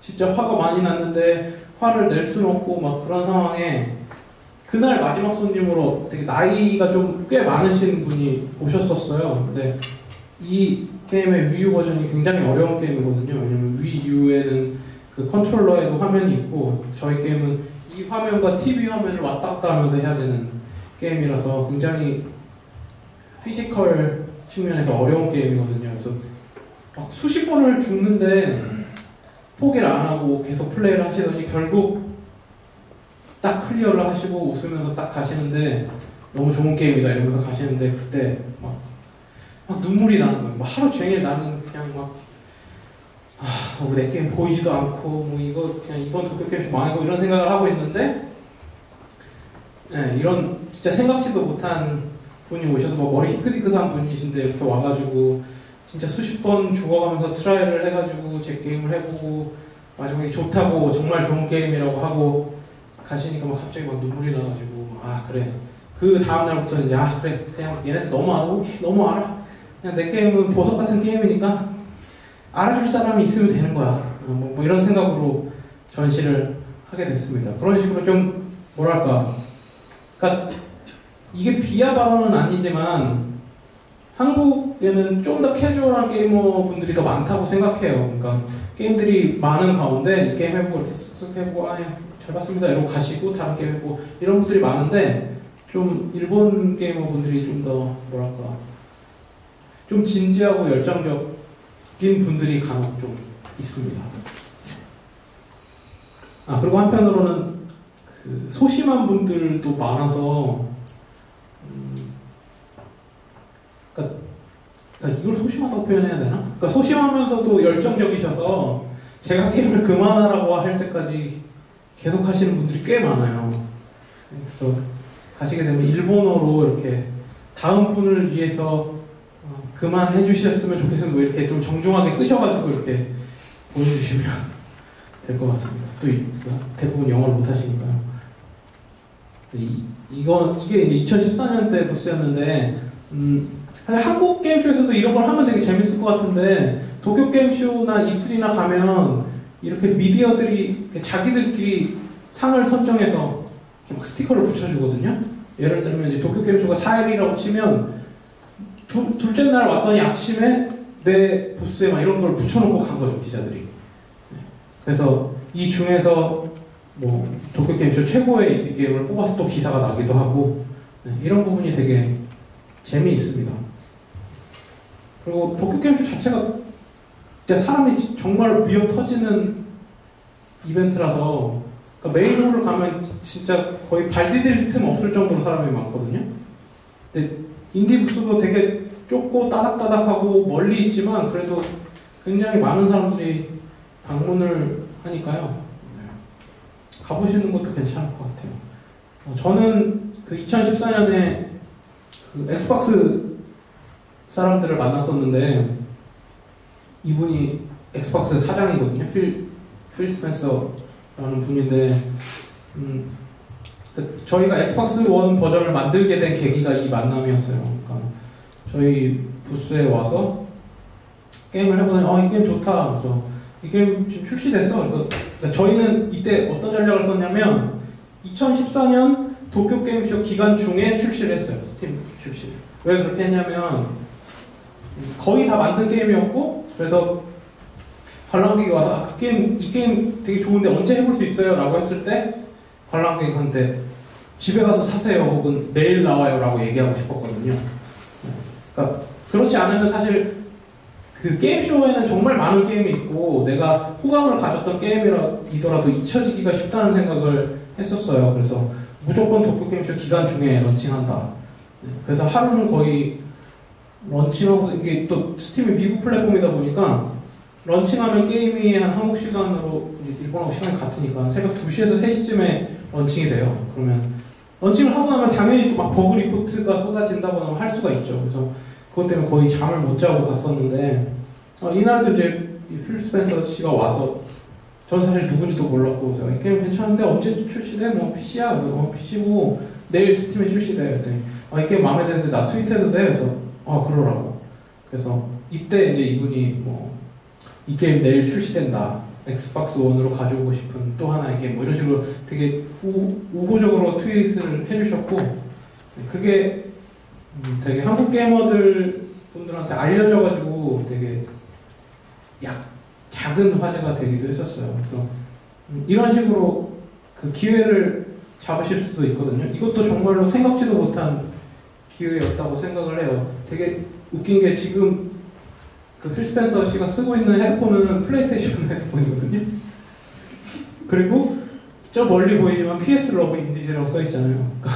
플레이스테이션이 부스비를 내준 인디게임 에리어에 엑스박스 사장이 와서 엑스박스 게임을 하나 건지고 간 거죠. 되게 재밌는 상황이었는데 이때 저도 누군지 몰라서 그냥 명함을 받았는데 헤드 오브 엑스박스라고 써있어서 헤드 어디 헤드지? 이런 생각을 했던 기억이 있습니다. 이것도 100% 운이라고 생각하지만 적어도 G스타에서는 얻을 수 없는 기회라고 생각하거든요. 그래서 기회가 되시면 한번 참여해 보시기 바랍니다. 말씀드렸지만 2015년에 이제 인디 존 위치를 옮긴 이후에 개발자 사이에서 좀 호불호가 많이 갈려요. 그리고 생각보다 빠글빠글하지 않을 수도 있는데 계속 얘기하지만 그냥 내 게임을 자랑하러 간다고 생각하시면 될 것 같습니다. 사실 그냥 순전히 내 게임 자랑하러 미국까지 가라라고 말씀드리기는 좀 어려워요. 저도 굉장히 큰 부담을 갖고 이제 북미 쪽 행사에 가는 거고 금전적으로요. 근데 일본은 사실 싸게 가면 정말 싸게 갈 수 있으니까 기회가 되시면 도전해 보시는 것도 괜찮습니다. 그리고 저는 이제 PC랑 콘솔 기반의 개발자인데 모바일 게임들도 엄청 많거든요. 인디존에. 모바일 게임 만드시는 분들도 좋은 기회가 되실 수 있을 거예요. 그리고 도쿄 게임쇼지만 사실 치바에서 열려요. 그래서 항상 개발자들이 이거 치바 게임쇼 아니냐, 왜 도쿄 게임쇼라고 부르냐고 이럴 정도로 치바랑 도쿄가 좀 멉니다. 그러니까 도쿄역에서 도쿄 게임쇼가 열리는 데까지 지하철로 가면 한 1시간 반 정도? 최소 1시간 정도는 걸릴 거리에 있어요. 만약에 도쿄 게임쇼에 가신다고 당연히 막 도쿄에 숙소를 잡으시면 큰일 나고요. 도쿄랑 치바 사이 어딘가에 잡으셔야 됩니다. 그러니까 파티들은 또 다 도쿄에서 열리거든요. 그래서 진짜 모든 파티들을 다 가겠다라고 생각하시면 도쿄에 숙소를 잡으시는 게 좋은데 그러면 이제 매일 좀 긴 출퇴근을 하시게 되는 거죠, 치바로. 그래서 생각을 하시면 됩니다. 저는 GDC 북미 행사 설명할 때도 말씀드렸지만 그냥 큰 파티를 별로 안 좋아해서 치바에 묵었습니다. 그 도쿄 게임쇼 기간에 인디를 위한 이벤트들이 좀 있는데요. 그 중에 하나가 인디스트림 페스티벌이에요. 그래서 인디스트림은 원래 일본 개발자들의 커뮤니티인데 여기서 이제 매년 도쿄 게임쇼쯤에 어워드를 하죠. 한국에서는 그 룸즈 2를 만든 김종환 님이 베스트 아트를 수상한 바 있고 그리고 그 레플리카랑 레치놈 만든 소민 님이 2년 연속 수상한 바가 있죠. 그래서 소민 님은 그 레치놈 때문에 여기 상 받으러 오셔서 그때 이제 저한테 전화를 했었거든요. 내가 도쿄게임쇼에 부스도 없는데 이거 상 줄지 안 줄지도 모르겠는데 파이널리스트라고 여기를 가야 된다고 생각하냐. 그래서 제가 그냥 그런 생각하지 말고 무조건 가시라고 했었고 그래서 가셨는데 거기서 이제 또 요시다 슈에이 상을 만난 거죠. 소민님이. 그래서 또 소민님은 플스의 게임을 내게 됐죠. 그런 기회들이 생길 수가 있어요. 결과는 별로 안 좋다고 들었습니다만 플스에서 어쨌든 그리고 이제 재작년 인디스트림 페스트에서는 레플리카가 3개 부문에서 수상을 하면서 완전 인디스트림의 남자가 되었죠. 소민님이. 그래서 인디스트림 같은 경우에는 개발자들의 커뮤니티 기반의 페스티벌이다 보니까 수상을 하게 되면 인터뷰 기회도 많이 챙겨주고요. 네, 그런 부분에서 장점이 많습니다. 유일한 단점은 비싼 가격인데요. 이렇게 되게 비싸 보이는 막 샹들리에가 있고 막 이런 데서 이벤트를 해요. 되게 고급진 음식들과 함께. 그래서 가격이 4만 원입니다. 그냥 이 파티를 가기 위해서 4만 원을 내야 되는데 거의 여기에 온 전 세계 개발자들이 다 우스갯소리로 야 너 4만 원 했으니까 진짜 미친 듯이 먹자 우리 막 이럴 정도로 좀 비싸다고 느껴지는 가격이에요. 근데 다른 파티보다는 이 파티가 재밌거든요. 네. 그래서 고려를 하시면 될 것 같습니다. 그리고 또 하나가 이 많은 분들이 모르시는 이벤트인데 피코타치라는 이벤트가 있어요. 피코타치는 그 도쿄 쪽인데 좀 사실 그 치바랑은 좀 많이 먼데 키치조지역 근처에 있는 피코피코 카페라는 곳에서 간간히 열리는 인디 개발자 모임이에요. 이 피코피코 카페 주인은 영국 사람인데 일본에 살면서 이 카페를 하면서 게임을 만듭니다. 여러분들이 아실지 모르겠지만 그 복사트론이라는 그 3D 뭐라 그래야 되지? 샌드박스 게임을 만들었고요. 요즘은 이제 피코8이라는 2D 샌드박스 게임 툴을 만들었어요. 그래서 피코8이라는 툴을 써보시면 8비트 스타일로 음악도 만들 수 있고 패미컴 스타일로 막 여러 가지 게임들을 만들 수 있는 툴이거든요. 그래서 생각보다 피코8이라는 툴을 쓰고 있는 외국 개발자들이 굉장히 많습니다. 아무튼 네, 그래서 여기서 열리는 피코타치라는 행사고 이것도 그냥 도쿄 인디즈나 교토 인디즈 모임하고 비슷하게 게임 한 대여섯 개 네, 발표할 수 있는 기회를 얻기도 하고 거기 사람들하고 특히 이때는 이제 도쿄 게임쇼 때 막 도쿄 게임쇼 특집 피코타치 이런 걸 해서 도쿄 게임쇼에 온 개발자들 다 만날 수 있어요. 저도 이제 제 게임을 발표한 적이 한 번 있고요. 그렇습니다. 사실 북미 쪽 이벤트를 소개하고 일본 이벤트를 소개해드렸는데 그냥 진짜 계산기만 두드리면 일본 이벤트를 가시는 게 좋아요. 가깝고 정서적으로도 여러분들의 게임이 일본 쪽에 더 먹힐 가능성이 높을 거라고 생각을 하고요. 저는 안타깝게도 한 달 전쯤에 저희 게임 일본 퍼블리셔로서 생각을 해봤는데 당신의 게임은 북미 유럽 스타일인 것 같아 라는 메일을 받긴 했습니다만 네, 아무튼 좀 더 문화적으로도 더 가깝고 네, 그리고 한국에서 게임을 만드시는 분들이 제가 알기로는 영어를 잘하시는 분보다 일어를 잘하시는 분들이 더 많잖아요. 네. 사실 그건 외국 개발자들도 마찬가지이기도 해요. 그래서 그런 부분에서 좀 더 접근하기 쉽다라고 생각을 합니다. 그리고 이제 타이페이로 넘어가서 타이페이 게임쇼, 대만에서 하는 게임쇼인데요. 1월 말에 열립니다. 타이페이 게임쇼는 B2B랑 B2C를 합쳐서 총 6일 열려요.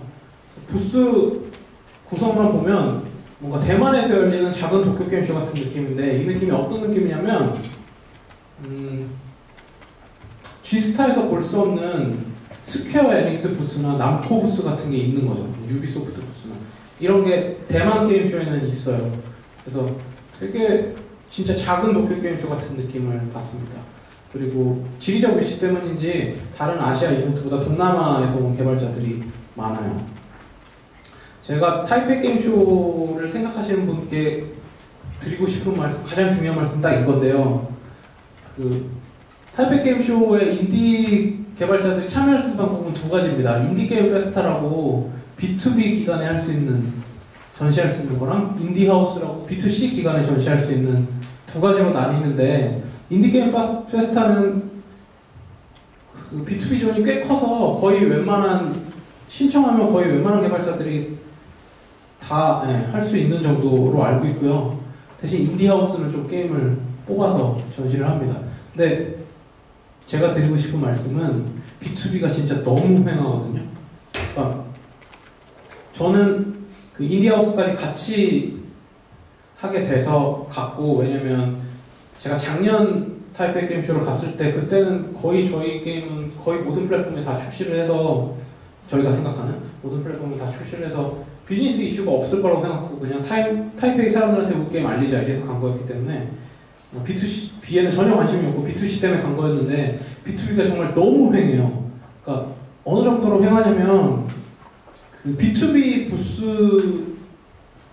B2C 부스 때문에 B2C 부스는 이제 여기 게임쇼 쪽 측에서 다 만들어주기 때문에 미리 이제 그래픽 에셋을 봤거든요. 뭐 포스터나 이런 것들 우리가 다 뽑아놓을 테니까 그래픽 에셋 달라 그래서 다 준비를 해놓는데 저는 이제 착각을 한 거죠. 인디 하우스 때문에 그 이미지를 보냈으니까 인디 게임 페스타 B2B 부스 쪽에도 당연히 그 포스터를 쓰고 있겠지라고 생각했는데 제 부스에 포스터가 없는 거예요. 그래서 알고 보니까 인디 하우스 쪽은 완전 전시하는 공간이 달라서 그걸 띄워올 수도 없고 그래서 어딘가에서 포스터를 프린트를 해야 되는 거죠. 근데 타이페이 게임쇼에 많이 왔던 중국인 개발자 중에 한 명이 저한테 그런 얘기를 했어요. 내 생각엔 포스터 안 뽑아도 될 거야. 왜냐면 사람이 안 올 거거든. 그러니까 그 정도로 사람이 안 와요. 근데 어떻게 해요? 제 게임 전시하러 갔는데 포스터 뽑아야 그래서 저는 포스터를 뽑았는데 정말로 후회했습니다. 그 정도로 사람이 정말 안 오고요. 정말로 그 타이페이에서 게임 비즈니스를 하시는 분들에게 관심 끌만한 플랫폼이나 그런 게임들만 기회를 잡는다고 보셔도 돼요. 그래서 좀 이 둘을 다 하지 않으면 인디하우스는 그 전시할 기회를 주질 않아요. 타이페이 게임쇼에서. 그래서 6위를 그냥 할 생각으로 가시는 게 좋습니다. 정말 힘든데 그래도 딱 B2B만 하면 정말 그냥 타이페이 관광한 느낌 이상 이하를 받기 좀 어려우실 거예요. 그 와중에도 이제 기회를 잡는 분들이 계시지만 어렵습니다. 이게 B2B 공간 부스였는데 그냥 잠깐 보이는데 사람이 없죠. 이런 느낌이에요. 근데 B2C 분위기는 이렇습니다. 그냥 비교가 되죠? 가장 저희 게임을 재밌게 즐기시는 분들의 사진을 찍은 건데 그 B2C 때는 거의 부스가 비는 시간이 없을 정도로 사람이 계속 와요. 그리고 학생들이 정말 많고요. 그리고 제가 느끼기에는 일본 게이머보다 타이페이 게이머들이 더 열정적이었습니다. 몇 가지 사례가 있는데 어떤 그 학생으로 보였는데 게임을 하다가 저한테 미안한데 이 게임 그냥 다 깨도 돼요? 그래서 저 물론 기분이 나빴죠. 지금 내가 당신 하나한테 보여주려고 여기 서 있는 게 아닌데 다른 사람들도 많이 와야 되는데 지금 당신이 이 게임을 다 하고 있으면 어떡하나 뭐 이런 생각을 해봐 하세요 뭐 이렇게 얘기를 했는데 이 친구가 이 게임을 하면서 계속 저한테 토론을 거는 거예요. 그러니까 여기는 레벨 디자인 이게 아닌 것 같은데 어떻게 생각하세요? 이거는 버그 같은데 어떻게 생각하세요? 뭐 이런 식으로 그래서 되게 다른 게이머들과 달리 좀 딥한 개발 얘기를 할 수가 있었어요. 그래서 그게 재밌어서 좀 마음이 누그러졌는데 그러니까 그 정도로 되게 열정적입니다. 그리고 어떤 참관객은 제 마지막 타이페이 게임쇼 참관객이었는데 게임을 다 하고 나서 저한테 왜 게임을 만드시냐고 물어봤어요. 그러니까 되게 뭐랄까 게임쇼 관람객한테 좀 기대하지 못한 질문이었는데 그런 식으로 되게 진지한 게이머들이 많이 있습니다. 그리고 도쿄 게임쇼의 일본인들은 스팀이 뭔지 모르거든요. 그러니까 요즘은 좀 옛날보다 좀 많이 알지만 스팀에 곧 나와요 라고 했을 때 스팀이 뭐냐고 반문하는 사람이 스팀에 나와요 하는 분보다 많아요. 근데 대만 게이머들은 거의 대부분 스팀을 알고 있고 그리고 모바일 게임 같은 경우에는 그 부스 그 자리에서 이 게임 마음에 든다고 사시는 분들이 꽤 많습니다. 그래서 그런 부분에서도 좀 열정적이었던 것 같아요. 이게 더 타이페이 게임쇼의 분위기들이 진짜 많죠. 그래서 사실 인디하우스에 미디어나 비즈니스맨들이 많이 오진 않아요. 그러니까 다른 어떤 게임쇼보다 안 오는 것 같아요. 특히 미디어들이. 그래서 그냥 진짜 열정적인 게이머들을 보러 간다라고 생각하시고 내가 만들고 있는 게임이 굉장히 대중적이고 나는 대만에서 뭔가 성과를 얻고 싶다, 진짜 게이머들한테 홍보하고 싶다 그러시는 분들한테 어울린다고 생각을 합니다. 그리고 여기도 이제 개발자 모임들이 이렇게 있고요. 상대적으로 다른 이벤트보다 그 타이페이 게임쇼 담당자들이 되게 많이 챙겨주는 편이거든요. 그러니까 다른 인디게임 이벤트에서 그 부스 담당자들, 전시 담당자들이 파티를 막 모아서 개발자들이 만날 자리를 만들어주는 경우가 없어요. 근데 타이페이에서는 여기 있는 사람 중에 여기 지금 이분 여자분인데, 유일한 여자분인데 이분이 전시 담당자였어요. 근데 이분이 다 여기 전시하는 사람들 저녁 먹으러 갈 사람에서 다 모아서 당연히 이 가게 주인은 영어를 못하는 사람이었고 주문 다 해주고 다 해서 이런 식으로 좀 만날 수 있는 기회를 많이 만들어줍니다. 여기까지가 제가 가본 이벤트들의 설명이에요. 도움이 되셨는지 모르겠지만 몇 가지 이제 마지막으로 정리를 좀 드릴게요. 저는 이렇게 생각해요. 솔직히 말해서 그냥 돈과 품을 좀 더 들이더라도 한국 공동가보다는 네부스를 가는 게 낫습니다. 왜냐면 이거 한국뿐의 문제가 아니라 많은 아시아 국가의 문제이기도 한데, 솔직히 말하면 큰 게임쇼에서 한국 공동가는 관심을 받지 못해요. 다른 어떤 부스들보다요. 그렇기도 하고, 한국 공동관을 준비하시는 분들이 굉장히 비즈니스적인 성과를 얻어야 된다는 그런 목표가 있잖아요. 그러다 보니까 부스들을 좀 다가가기 어렵게 만드시는 경향이 있어요. 그러니까 예를 들면 아까 도쿄게임쇼 같은 부스 같은 경우는 이렇게 가서 이렇게 게임을 바로 해볼 수 있게 되어 있잖아요. 근데 도쿄게임쇼의 한국 공동관 부스는 이 부스에 바로 옆에 테이블이 있고요. 그 게임을 만든 개발자가 거기 앉아있는 거죠. 그랬을 때 느낌은 내가 이 사람들하고 명함을 교환하고 이 사람들하고 뭔가 계약에 대한 얘기를 하지 않으면 여기 가면 안 될 것 같은데, 이런 분위기를 내기가 쉽잖아요. 그래서 그런 부분에서 그냥 돈을 좀 쓰더라도 웬만하면 그냥 이런 온갖 공동관류의 부스보다는 네부스를 가는 게 낫다고 저는 생각을 합니다.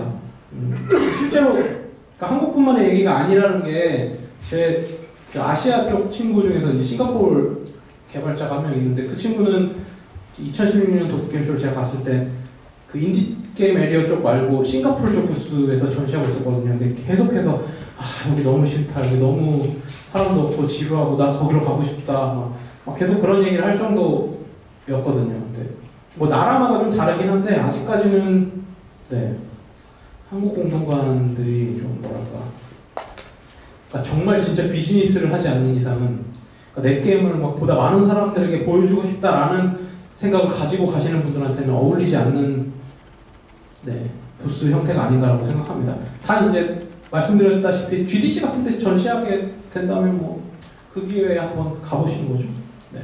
뭐 그런 정도는 괜찮은 것 같아요. 그래서 돈과 품을 더 들여서 내 부스를 만드는 방법 중에 되게 중요한 게 이 사이트를 모르시는 분들이 많은데, 프로모터앱이라는 사이트예요. 이 URL에 가시면 그냥 지구상 거의 모든 이벤트, 게임 이벤트의 일정을 볼 수 있습니다. 여기서 말하는 일정은 이벤트 일정이기도 하고요. 그리고 이 이벤트에서 전시하기 위한 접수 데드라인이기도 하거든요. 그래서 저도 거의 항상 이걸 체크하면서 제가 가고 싶거나 저의 게임하고 맞다고 생각하는 게임 이벤트에는 다 접수를 하거든요. 또 뭐 접수비 같은 것도 나와 있어서 그냥 자신한테 맞는 걸 접수하실 수 있죠. 제가 알기로는 BIC도 이 사이트를 통해서 홍보하고요. 제가 주최한 아우로본데스도 항상 이 사이트를 통해서 홍보를 하고 있습니다. 그래서 이런 식으로 좀 품과 노력과 돈을 들이시면 여러분 단독 부스를 가질 수 있을 거고요. 좀 이러기도 부담스럽다. 그러니까 예를 들면 해외 이벤트를 한 번도 안 가봤는데, 그리고 나 외국말도 잘 못하는데 한번 경험은 해보고 싶고 돈은 좀 적고, 이런 경우에 이용하실 수 있는 게 부산 인디 커넥트 페스티벌이거든요. 부산 인디 커넥트 페스티벌은 매년 그 BIC에서 전시했던 게임들을 대상으로 타이페이 게임쇼에서도 부스를 내주고요.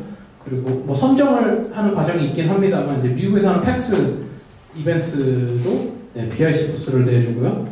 그리고 빅서밋에도 BIC 부스를 만듭니다. 그래서 그런 이벤트들하고 연계가 되어 있기 때문에 자연스럽게 제가 막 설명했던 이벤트들에 좀 더 저렴한 가격으로 참여할 수 있는 장점이 있어요. 일단 BIC 전시에 뽑히셔야겠지만 네. 그리고 장단점이 있긴 한데요. 그러니까 아무리 그래도 내부수를 갖는 게 더 낫긴 해요. 왜냐면 그 BIC 부스는 결국 그 제 게임 뒤에 BIC 홍보 현수막이 없을 수가 없고요. 네. 그러다 보니까 그러니까 내 게임을 전시하고 있는 기회는 분명 맞는데 동시에 BIC 홍보물도 내 부스에 있어야 되고 막 그런 좀 조건들이 있거든요. 그래서 그러니까 서로 윈윈 하긴 하는 건데 어쨌든 그래서 그럼에도 불구하고 이제 말씀드렸던 한국 공동관 류보다는 훨씬 낫거든요. 왜냐면 한국 공동관은 비트 서밋 같은데 없고요, 팩스 같은데도 없고, 네. 그리고 비록 이제 내 뒤에 BIC 내 게임 뒤에 이제 BIC 그 홍보 플래카드 같은 게 있긴 하지만 어쨌든 그런 좀 인디스러운 행사에 내 게임을 네, 좀 더 쉽게, 좀 더 저렴한 가격으로 참여할 수 있는 기회가 될 수 있으니까 제 생각에는 네, 해외 이벤트 첫 경험을 좀 조심스럽게 해보고 싶은 분들한테 네, 발판으로 삼기 좋은 행사가 아닌가라고 생각합니다. 그리고 이제 좀 현실적인 얘기를 드릴 것 같은데 솔직히 말하면 어느 곳을 가도 돈 들인 만큼 매출을 낼 수가 없어요. 이건 단언할 수 있어요. 어디를 가도. 제 생각에는 뭐 진짜 웬만한 유명한 게임들도 다 그럴 거예요. 왜냐면 그러니까 한국에서 사는 입장에서 일단 미국 가는데 그냥 돈 100만 원이 들잖아요. 그러면 내가 거길 가서 거기 만나는 사람들이 내 게임을 100만 원어치 산다? 네, 어렵죠. 네. 그냥 마음 편하게 내가 만든 이 멋진 게임을 보다 많은 사람들한테 자랑하러 간다라고 생각하시는 게 기본적으로 예, 기본 마인드셋으로 좋지 않을까 생각을 합니다. 그리고 제가 이제 처음으로 해외 이벤트에 가시는 분들한테 항상 하는 말인데요. 비즈니스 하러 가시면 안 된다고 생각을 해요. 저도 이제 처음에 해외 이벤트를 갔을 때 막 그런 말씀 드렸잖아요. GDC 처음 갔는데 막 돈은 이만큼 썼고 막 내 돈 아깝고 그래서 막 어떻게든 막 화장실에서 막 명함을 뿌리고 처음엔 그랬어요. 근데 몇 번 해외 이벤트를 가다 보니까 저 자신도 알게 되더라고요. 그러니까 지금 이 공간에서 나한테 인사하고 있는 이 외국인 개발자가 나랑 친구가 되고 싶은 건지 아니면 나한테 비즈니스를 하고 싶은 건지 그러니까 여기서 말하는 비즈니스는 그런 거겠죠. 그러니까 저를 그냥 게이머 중에 한 사람으로 보고 내 게임을 홍보하려고 그러니까 나랑 친구 되려고 하는 게 아니라 그러니까 그게 다 보이거든요. 그래서 돌이켜보니까 제가 막 그러고 다녔을 때도 그 외국인들은 다 그렇게 알았을 것 같더라고요. 네. 그래서 특히 인디 게임 이벤트에 가면 동양 개발자들 또 요즘은 많이 안 그러는데 그러니까 서로 명함 주고받는 경우가 별로 없거든요. 그러니까 대부분 다 그냥 친구가 되려는 분위기예요. 그래서 거기서 물론 이제 많은 돈을 투자하고 막 기회를 잡으러 가셨지만 너무 이렇게 비즈니스를 하고 막 어떻게 해서 성과를 내겠어라고 생각하시기보다는 좀 멀리 보시고 먼저 친구가 되시는 편을 추천드리고 싶어요. 만약 비즈니스가 필요하다면 친구가 된 후에 하면 돼요. 예를 들면 뭐 하다못해 그러니까 친한 친구가 만든 게임을 그냥 내 페이스북이나 트위터에 뭐 리트윗이나 올려줄 수는 있잖아요. 근데 이렇게 딱 명함 주고받고 비즈니스로 만난 사이는 사실 딱 그 이상이거든요. 그 이상 이하도 아니거든요. 그러니까 그 이후에 정말 비즈니스를 하지 않는 이상은 딱 그 관계가 끊겨요. 그래서 가능하다면 친구를 사귄다는 느낌으로 다른 개발자들을 많이 만나시면 좋겠다는 생각을 합니다. 그리고 이거 되게 어려운데 관광이 주목적이 아니라면 너무 한국 사람들끼리 노시지 않기를 추천드립니다. 그러니까 이러다 보면 진짜 정말 관광만 하게 될 수가 있거든요. 네. 그러니까 무조건 한국 사람들과 놀지 마세요라고 말씀드리는 건 아니에요. 근데 해외에 나간 만큼 네. 뭐 좀 의사소통이 좀 어렵더라도 네. 새로운 친구들을 사귀시는 게 더 좋지 않을까라는 생각을 합니다. 한국 분들은 사실 한국에 있는 다른 이벤트에서도 만나실 수 있으니까요. 왜 그런지는 알아요. 되게 부끄럽고 좀 네. 언어가 어렵고 이런 건 마찬가지. 그래서 그런 건 알고 있지만 네, 저도 그냥 계속 들이대다 보니까 좀 네, 거리낌이 없어진 거고요. 저도 원래 되게 말씀드렸잖아요. 공포심을 많이 가졌었다고. 네, 그래서 웬만하면 좀 외국 개발자들하고 네, 뭐 이렇게 깊이 친해지진 않더라도 가볍게 친해지시면 네. 또 그런 게 있거든요. 그러니까 예를 들면 타이페이를 갔는데 한국 개발자들끼리 어디 뭐 번화가를 가면 중국말이 안 되니까 아무것도 안 돼요. 근데 우리 그룹 중에 한 명 중국어를 할 수 있는 외국 개발자 한 명이라도 있으면 그 친구가 다 해줄 수 있거든요. 주문이니 뭐니 이거 여긴 이게 맛있고 취두부는 먹으면 안 되고 뭐 이런 얘기들 있잖아요. 네. 그래서 그렇게 서로 친해지는 거죠. 네. 그리고 계속 말씀드리고 지금 외국어 공부를 하긴 하셔야 됩니다. 해외 이벤트를 가고 싶다. 해외 이벤트에서 내 게임을 알리고 싶다면 솔직히 외국어 공부는 하지 않으시면 안 되는데요. 저는 그 고등학교 때 이후로 영어 공부를 따로 한 적은 없거든요. 그래서 문법 이런 거 잘 모르는데 그냥 막 부딪히면서 이 친구들이 쓰는 표현 하나 정도 나도 써보고, 혹은 이제 저 같은 경우는 이제 국내 게임을 팔고 있지 않기 때문에 해외에만 저희 게임을 팔고 있기 때문에 어차피 일을 다 영어로 이메일을 보내서 해야 돼요. 그래서 그러다 보니까 자연스럽게 조금씩 예, 지금도 잘 못합니다만 그 정도까지 된 것 같은데, 솔직히 말해서 외국어 능력 없이 가는 해외 이벤트는 반쪽 경험일 수밖에 없어요. 그래서 정말로 그냥 외국어 못하지만 경험 삼아 간다라고 하면 괜찮지만 좀 더 이 이벤트들을 좀 더 깊이 즐기고 좀 더 친구들을 많이 혹은 깊이 사귀고 싶으시다면 결국 외국어 공부를 하긴 하셔야 됩니다. 저도 항상 느끼는 게, 저는 이제 영어는 좀 떼떼떼 하는데 이론은 아예 못하거든요. 항상 빅 서밋이나 일본 행사를 갔을 때 항상 아쉬운 게 일본 개발자들하고 얘기를 못하는 게 아쉬워요. 그러니까 그냥 일본 개발자들을 많이 사귀고 싶어라는 게 아니라 그냥 어떤 일본 게임 중에 내가 되게 마음에 드는 게임이 있고 이 게임 정말 좋다고 얘기를 해주고 싶은데 얘기를 할 수가 없는 거예요. 그런 부분에서 저도 개인적으로 일본어 공부에 대한 생각을 항상 하고 있는데 쉽지 않더군요. 아무튼 여러분도 쉽진 않겠지만 공부를 하긴 하셔야 됩니다. 마지막으로 이 얘기를 드리고 싶은데, 비즈니스보다는 친구를 사귀란 말하고 비슷한데요. 그러니까 저는 그렇게 생각하거든요. 인디게임이란 건 없다고 생각해요. 그러니까 인디 개발자가 있고 인디 개발자가 만든 게임이 있는 거죠. 그러니까 어느 누구도 이 게임이 인디 게임이고 아니고를 구분할 수는 없을걸요. 네. 여기 계신 여러분들이 다 인디 개발자신지는 모르겠지만, 그래서 뭐 어떤 분들이 저 요즘 인디 게임 만들어요. 그럼 되게 저는 좀 이상한 느낌을 받죠. 무슨 게임을 인디 게임이라고 생각하시는 거지?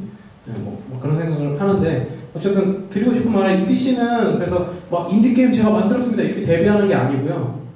그냥 자연스럽게 이 씬에 나를 묻히는 것이라고 생각을 해요. 그러니까 여기서 묻힌다는 표현이 어떤 느낌이냐면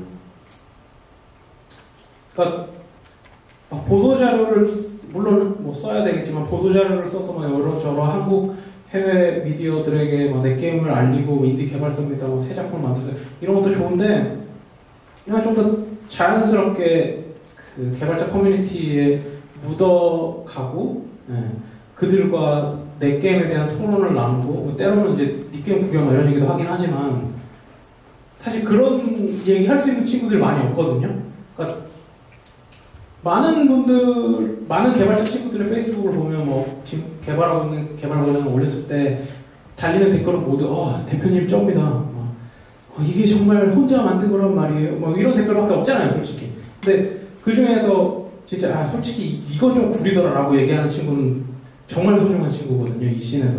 그래서 그런 친구들을 많이 사귈 수 있게 자연스럽게 여러분을 묻히는 방법을 찾으시면 좋겠습니다. 뭐 서울 인디지에 오신 것도 하나의 방법이고, 서울 인디지는 진짜 서로 막 가는 모임이라서 막 장례식을 하기도 하고요. 장례식 하다 막 부활하기도 하고요. 실제로 그 서울 인디지 분 중에 한 분이 진짜로 이 게임 이제 접는다고 게임 빌드에다가 이렇게 까맣게 리본 만들어가지고 타이틀 화면에 띄우고 게임 하시는 분들한테 육개장 사발면 하나씩 주고 뭐 그랬던 적도 있거든요. 그러니까 그런 식으로 서로 그냥 편하게 깔 수 있고 편하게 칭찬할 수 있는 모임들에 많이 스킨십을 하시고, 그런 식으로 여러분들의 게임 개발에 대한 도움도 서로 줄 수 있으면 좋겠다고 생각을 합니다. 여기까지가 제 경험담이고요. 오랜 시간 들어주셔서 감사합니다. 얘기를 되게 오래 했네요. 20분 정도 남았는데요. 혹시 질문이 있으시면 꼭 이 발표 내용이 아니더라도 개인적인 질문도 괜찮으니까요. 질문해 주시면 편하게 답변해 드릴 수 있겠습니다. 질문, 네. 질문이 있는데 완성된 게임, 출시된 게임을 가져가는 거하고 베타 버전을 가져가는 거하고 네. 해외 쪽에 있는 그 유저들은 어떠한 차이점을 보이는지 좀 궁금해요.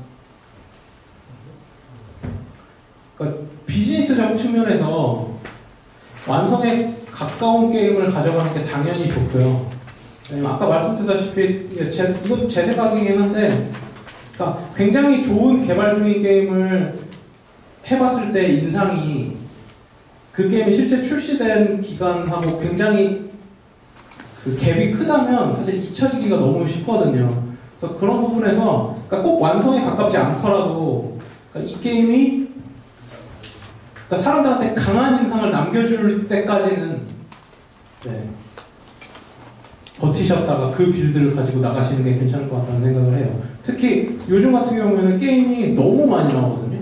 그러니까 제가 오늘 이거 준비하면서 트위터를 보니까 작년에 스팀에서 매일 게임이 한 40몇 개씩 나왔고 iOS에서 매일 게임이 한 120개씩 뭐 이렇게 나왔다고 해요. 근데 스팀도 이제 올해 스팀 다이렉트 때문에 더 많아질 거고, 그래서 정말 노출되고 싶은 게임들은 너무 많고, 그래서 그리고 그 게임들이 모두 다 자기 할 얘기를 해요. 인터넷을 통해서, 게임쇼를 통해서. 그러니까 사람들한테 다가가는 게임은 너무 많거든요. 네, 그렇기 때문에 그러니까 초반에는 이 게임의 진짜 소위 쩌는 부분까지 구현하기 전까지는 웅크리고 계셨다가 네, 충분히 사람들이 봤을 때 감탄할 거야 라고 생각하는 포인트부터 네, 이런 전시 같은 데 참여를 하시면 좋지 않을까라고 생각을 합니다. 네, 물론 이제 프로토타입 때부터 정말 쩌는 걸 만드시면 그냥 쭉 계속 그냥 나가시면 되고 어디 가도 신청 받고 할 테니까요. 네. 네, 그렇습니다. 네. 혹시 아까 외국어를 좀 공부를 하라고 하셨었는데 네. 나가기 위해서 그 외국어가 안 되더라도 통역사나 이런 것들을 같이 제공을 해서 가는 건 좀 어려운가요? 가는 것도 괜찮은데요. 그러니까 솔직히 말하면 좀 뭐랄까 편하게 대화를 하기가 좀 힘들어요. 아무래도 통역사가 중간에 끼다 보니까 그러니까 이 사람의 말을 제가 듣는데도 한편 걸리고 제 말을 이 사람한테 얘기하는데도 네, 한 다리를 건너야 되기 때문에 그러니까 통역을 끼고 가는 게 괜찮긴 한데요. 가능하다면 그 통역이 내 팀원이어서 혹은 내 게임을 정말 잘 알고 있어서 사실 내가 없이도 이 사람하고 편하게 얘기할 수 있는 사람이면 베스트고요. 네. 아니면은 네 그래도 통역 없이 내가 어떻게든 할 수 있는 상태에서 가시는 게 좋긴 합니다. 네. 혹은 그러니까 결국 게임 부스에 있다 보면 하는 얘기가 똑같거든요. 그러니까 이 게임 설명 그리고 뭐 사람들이 막히는 부분이 분명히 있을 거고 그럼 거기서 이렇게 하세요. 혹은 제가 말씀드렸다시피 뭐 다음 분 기다리고 계시니까 그만해주세요. 이런 얘기들은 사실 미리 그냥 준비해가면 되는 거거든요. 근데 이게 재밌는 포인트인데 그 얘기를 미리 공부해서 외워가시면요. 그 말을 했을 때 그 사람들이 거기 현지 말을 잘하는 줄 알고 그때부터 막 그 나라 말을 하기 시작해요. 그러니까 이렇게 써서 가신다거나 이렇게 준비해 가시면 네, 될 것 같아요. 당연히 뭐 게임 하는 법 같은 거는 네, 당연히 그 나라 말로 준비하시면 좋고요. 네. 네. 인디게임 개발을 하시는데 가장 궁금한 점이 현실적인 수익이 어떻게 가는지 궁금하고 네. 꾸준히 매출을 이어지는지가 첫 번째로 궁금한데요. 네. 대학교는 이제 게임 기획을 하실 때 문서와 같은 경우에 네. 어떤 식으로 진행을 하시는지 그리고 스케줄링 같은 걸 하실 때 네. 어떻게 하시는지 궁금하고 그리고 세 번째로는 어떤 게임을 만들고 싶으신지 그리고 게임 기획을 할 때 가장 중요하다고 생각하시는 점이 어떤 건지 궁금합니다. 네, 일단 두 번째 질문부터 말씀드리면 계획 없고요. 문서도 없습니다. 저는 저랑 프로그래머 한 명이랑 2인 팀으로 지금 게임 개발하고 있거든요. 그래서 굳이 문서라고 한다면 그냥 트렐로에 끄적이는 텍스트나 텍스트 파일 정도? 정말로 이미지가 필요하면 그냥 간단하게 파워포인트 같은 걸 만들어서 PDF로 넘기고요. 네, 그 정도라서 사실 개발 문서는 아예 없다고 보셔도 돼요. 저의 경우에는요. 네. 그리고 스케줄도 사실 없는데요. 왜냐면 그냥 이 게임이 마음에 들 때 출시를 해야 되니까. 근데 그냥 유일하게 고삐가 될 수 있는 것들이 아까 말했던 그 프로모터의 그 사이트의 데드라인들이에요. 그래서 이 이벤트에 접수하기 위해서 여기 이벤트 데드라인이 이 정도니까 여기까지 만들자. 네, 이런 식으로 좀 그 이벤트들의 데드라인을 일종의 마일스톤으로 활용을 많이 하는 편이거든요. 네. 그러니까 저 같은 경우에는 진짜 제 돈 써가면서 꽤 많은 이벤트를 나갔고 거기 나가면 얼마나 재밌는지를 아니까 그 이벤트를 가려면 우리 게임 뽑혀야 되고 그러려면 이때까지 데드라인 맞춰서 이 기능이 들어가야 되고 네, 그런 거에 대한 되게 딱 확고한 열망 같은 게 있어서 그런 부분에서 좀 컨트롤하기 좋은 것 같습니다.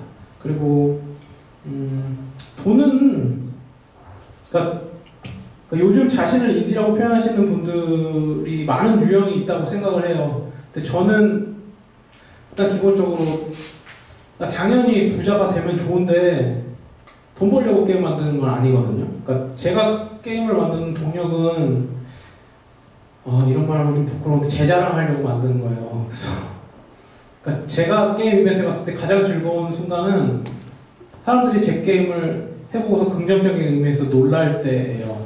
그러니까 제가 만든 게임은 다 좀 이상하고 불편하고 불친절한 게임인데 딱 하나 다른 게임에서 못 느껴보는 게임 플레이가 있는 경우가 많거든요. 그래서 되게 특이한 게임을 만들어서 사람을 놀래키는 게 저한테는 가장 큰 즐거움이라서 물론 그런 게임들이 돈을 못 벌죠. 그래서 저는 기꺼이 가난하게 살기로 결심을 하고 그냥 그런 게임을 만들기로 한 개발자라서 사실 구체적으로 말씀드리면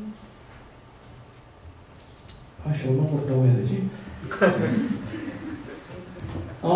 제 아내도 인디거든요. 제 아내는 음악을 해요. 근데 보통 인디 필름이나 인디 애니메이션 같은 거나 혹은 외주 들어오는 작업들을 하는데 제 아내랑 저랑 합쳐서 작년에 한 달에 200만 원을 못 벌었습니다. 네, 그 정도 벌어요. 저 같은 경우는. 네. 근데 저는 불편함 없이 살고 있어요. 그러니까 그냥 가난한 대신 마음대로 하고 살 수 있으니까. 네. 저는 출퇴근 버스 지하철 안 타고요. 네. 판교 이런 데까지 올 필요 없고요. 뭐 일하고 싶을 때 일하고 자고 싶을 때 자고요. 네. 그냥 그게 더 행복한 삶이라고 생각을 해요. 네. 그래서 출퇴근하시는 분들이 있다면 존경한다는 말씀을 드리고 싶습니다. 그리고 마지막으로 이제 제가 항상 추구하는 방향은 그러니까 사실 개발자로서 내가 추구하는 방향 이런 걸 정해놓고 내 첫 게임을 만들기는 쉽지 않다고 생각하거든요. 그러니까 누구나 특히 한국 개발자들은 누구나 트리플 A급 RPG 게임이 머릿속에 있지 않습니까? 근데 그걸 보고 지금의 내 게임을 시작할 수는 없다고 생각해요. 근데 저도 그러니까 수년이 지나고 알게 된 건데, 그러니까 제가 만든 게임들의 족적을 보니까 제가 어떤 게임을 만들고 싶은지 어떤 게임을 좋아하는지를 알게 되더라고요. 그래서 제가 만들고 싶은 게임은 그냥 세상에 어떤 장난감 같은 게임이에요. 그러니까 아주 작고 완성도 없어도 되니까 신선함만 있으면 돼. 그게 제가 추구하는 게임이고, 그래서 아주 작고 특이한 게임을 저는 계속 만들려고 하고 있습니다. 다시 말씀드리지만 그래서 기꺼이 가난해지기로 한 거고요. 그렇습니다. 혹시 영향 받거나 굉장히 개발자님께 좋은 영향 개인 저는 제가 못 알아봤지만 괴원 개발한 케이타다카시 씨의 게임을 되게 좋아하고요. 그리고 제이슨 로러라고 한국에는 많이 알려지지 않은 개발자인데 인디 개발자로서 굉장히 그러니까 게임 디자인 측면에서 되게 신선한 게임을 만드시는 분이 있어요. 그분도 사실 부자는 아닌데요. 근데 어쨌든 GDC 같은데 막 초대를 항상 받을 정도로 되게 뭔가 어떤 신선한 게임 디자인을 하는 것에 대해서 굉장히 많이 다른 개발자한테 영향을 주시는 분이 있어요. 그러니까 어느 정도로 그분도 돈을 잘 못 버냐면 제가 외국 개발자랑 얘기할 때 너는 어떤 개발자가 현존하는 개발자 중에 어떤 개발자처럼 되고 싶어라고 했을 때 제가 제이슨 로러처럼 되고 싶다라고 했더니 와, 넌 힘들겠다라고 얘기할 정도였거든요. 네. 그런 개발자들의 영향을 받고요. 사실 저 같은 경우에는 소위 게임 키드가 아니었거든요. 그러니까 제 게이머로서의 제 생활은 페미컴에서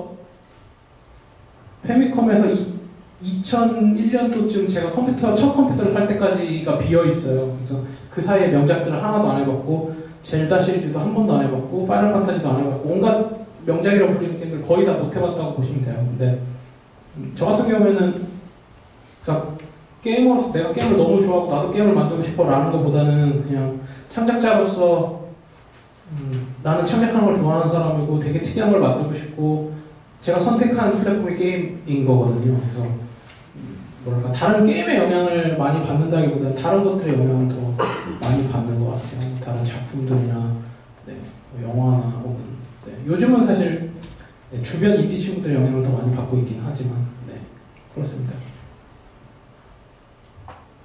또 다른 질문이 없으시면 네. 출시하실 때 혹시 네. 저작권이나 플레이 관련해서 이슈 같은 거 없나요? 네, 저는 저작권 이슈는 없었고요. 네, 일단 저작권 이슈는 없었고요. 뭐 그냥 돈을 못 벌어서 아무도 관심이 없나 봐요. 그런데 그냥 저작권 얘기가 나온 김에 제가 가장 최근에 만든 커머셜 게임 이름이 6180 더 문이거든요.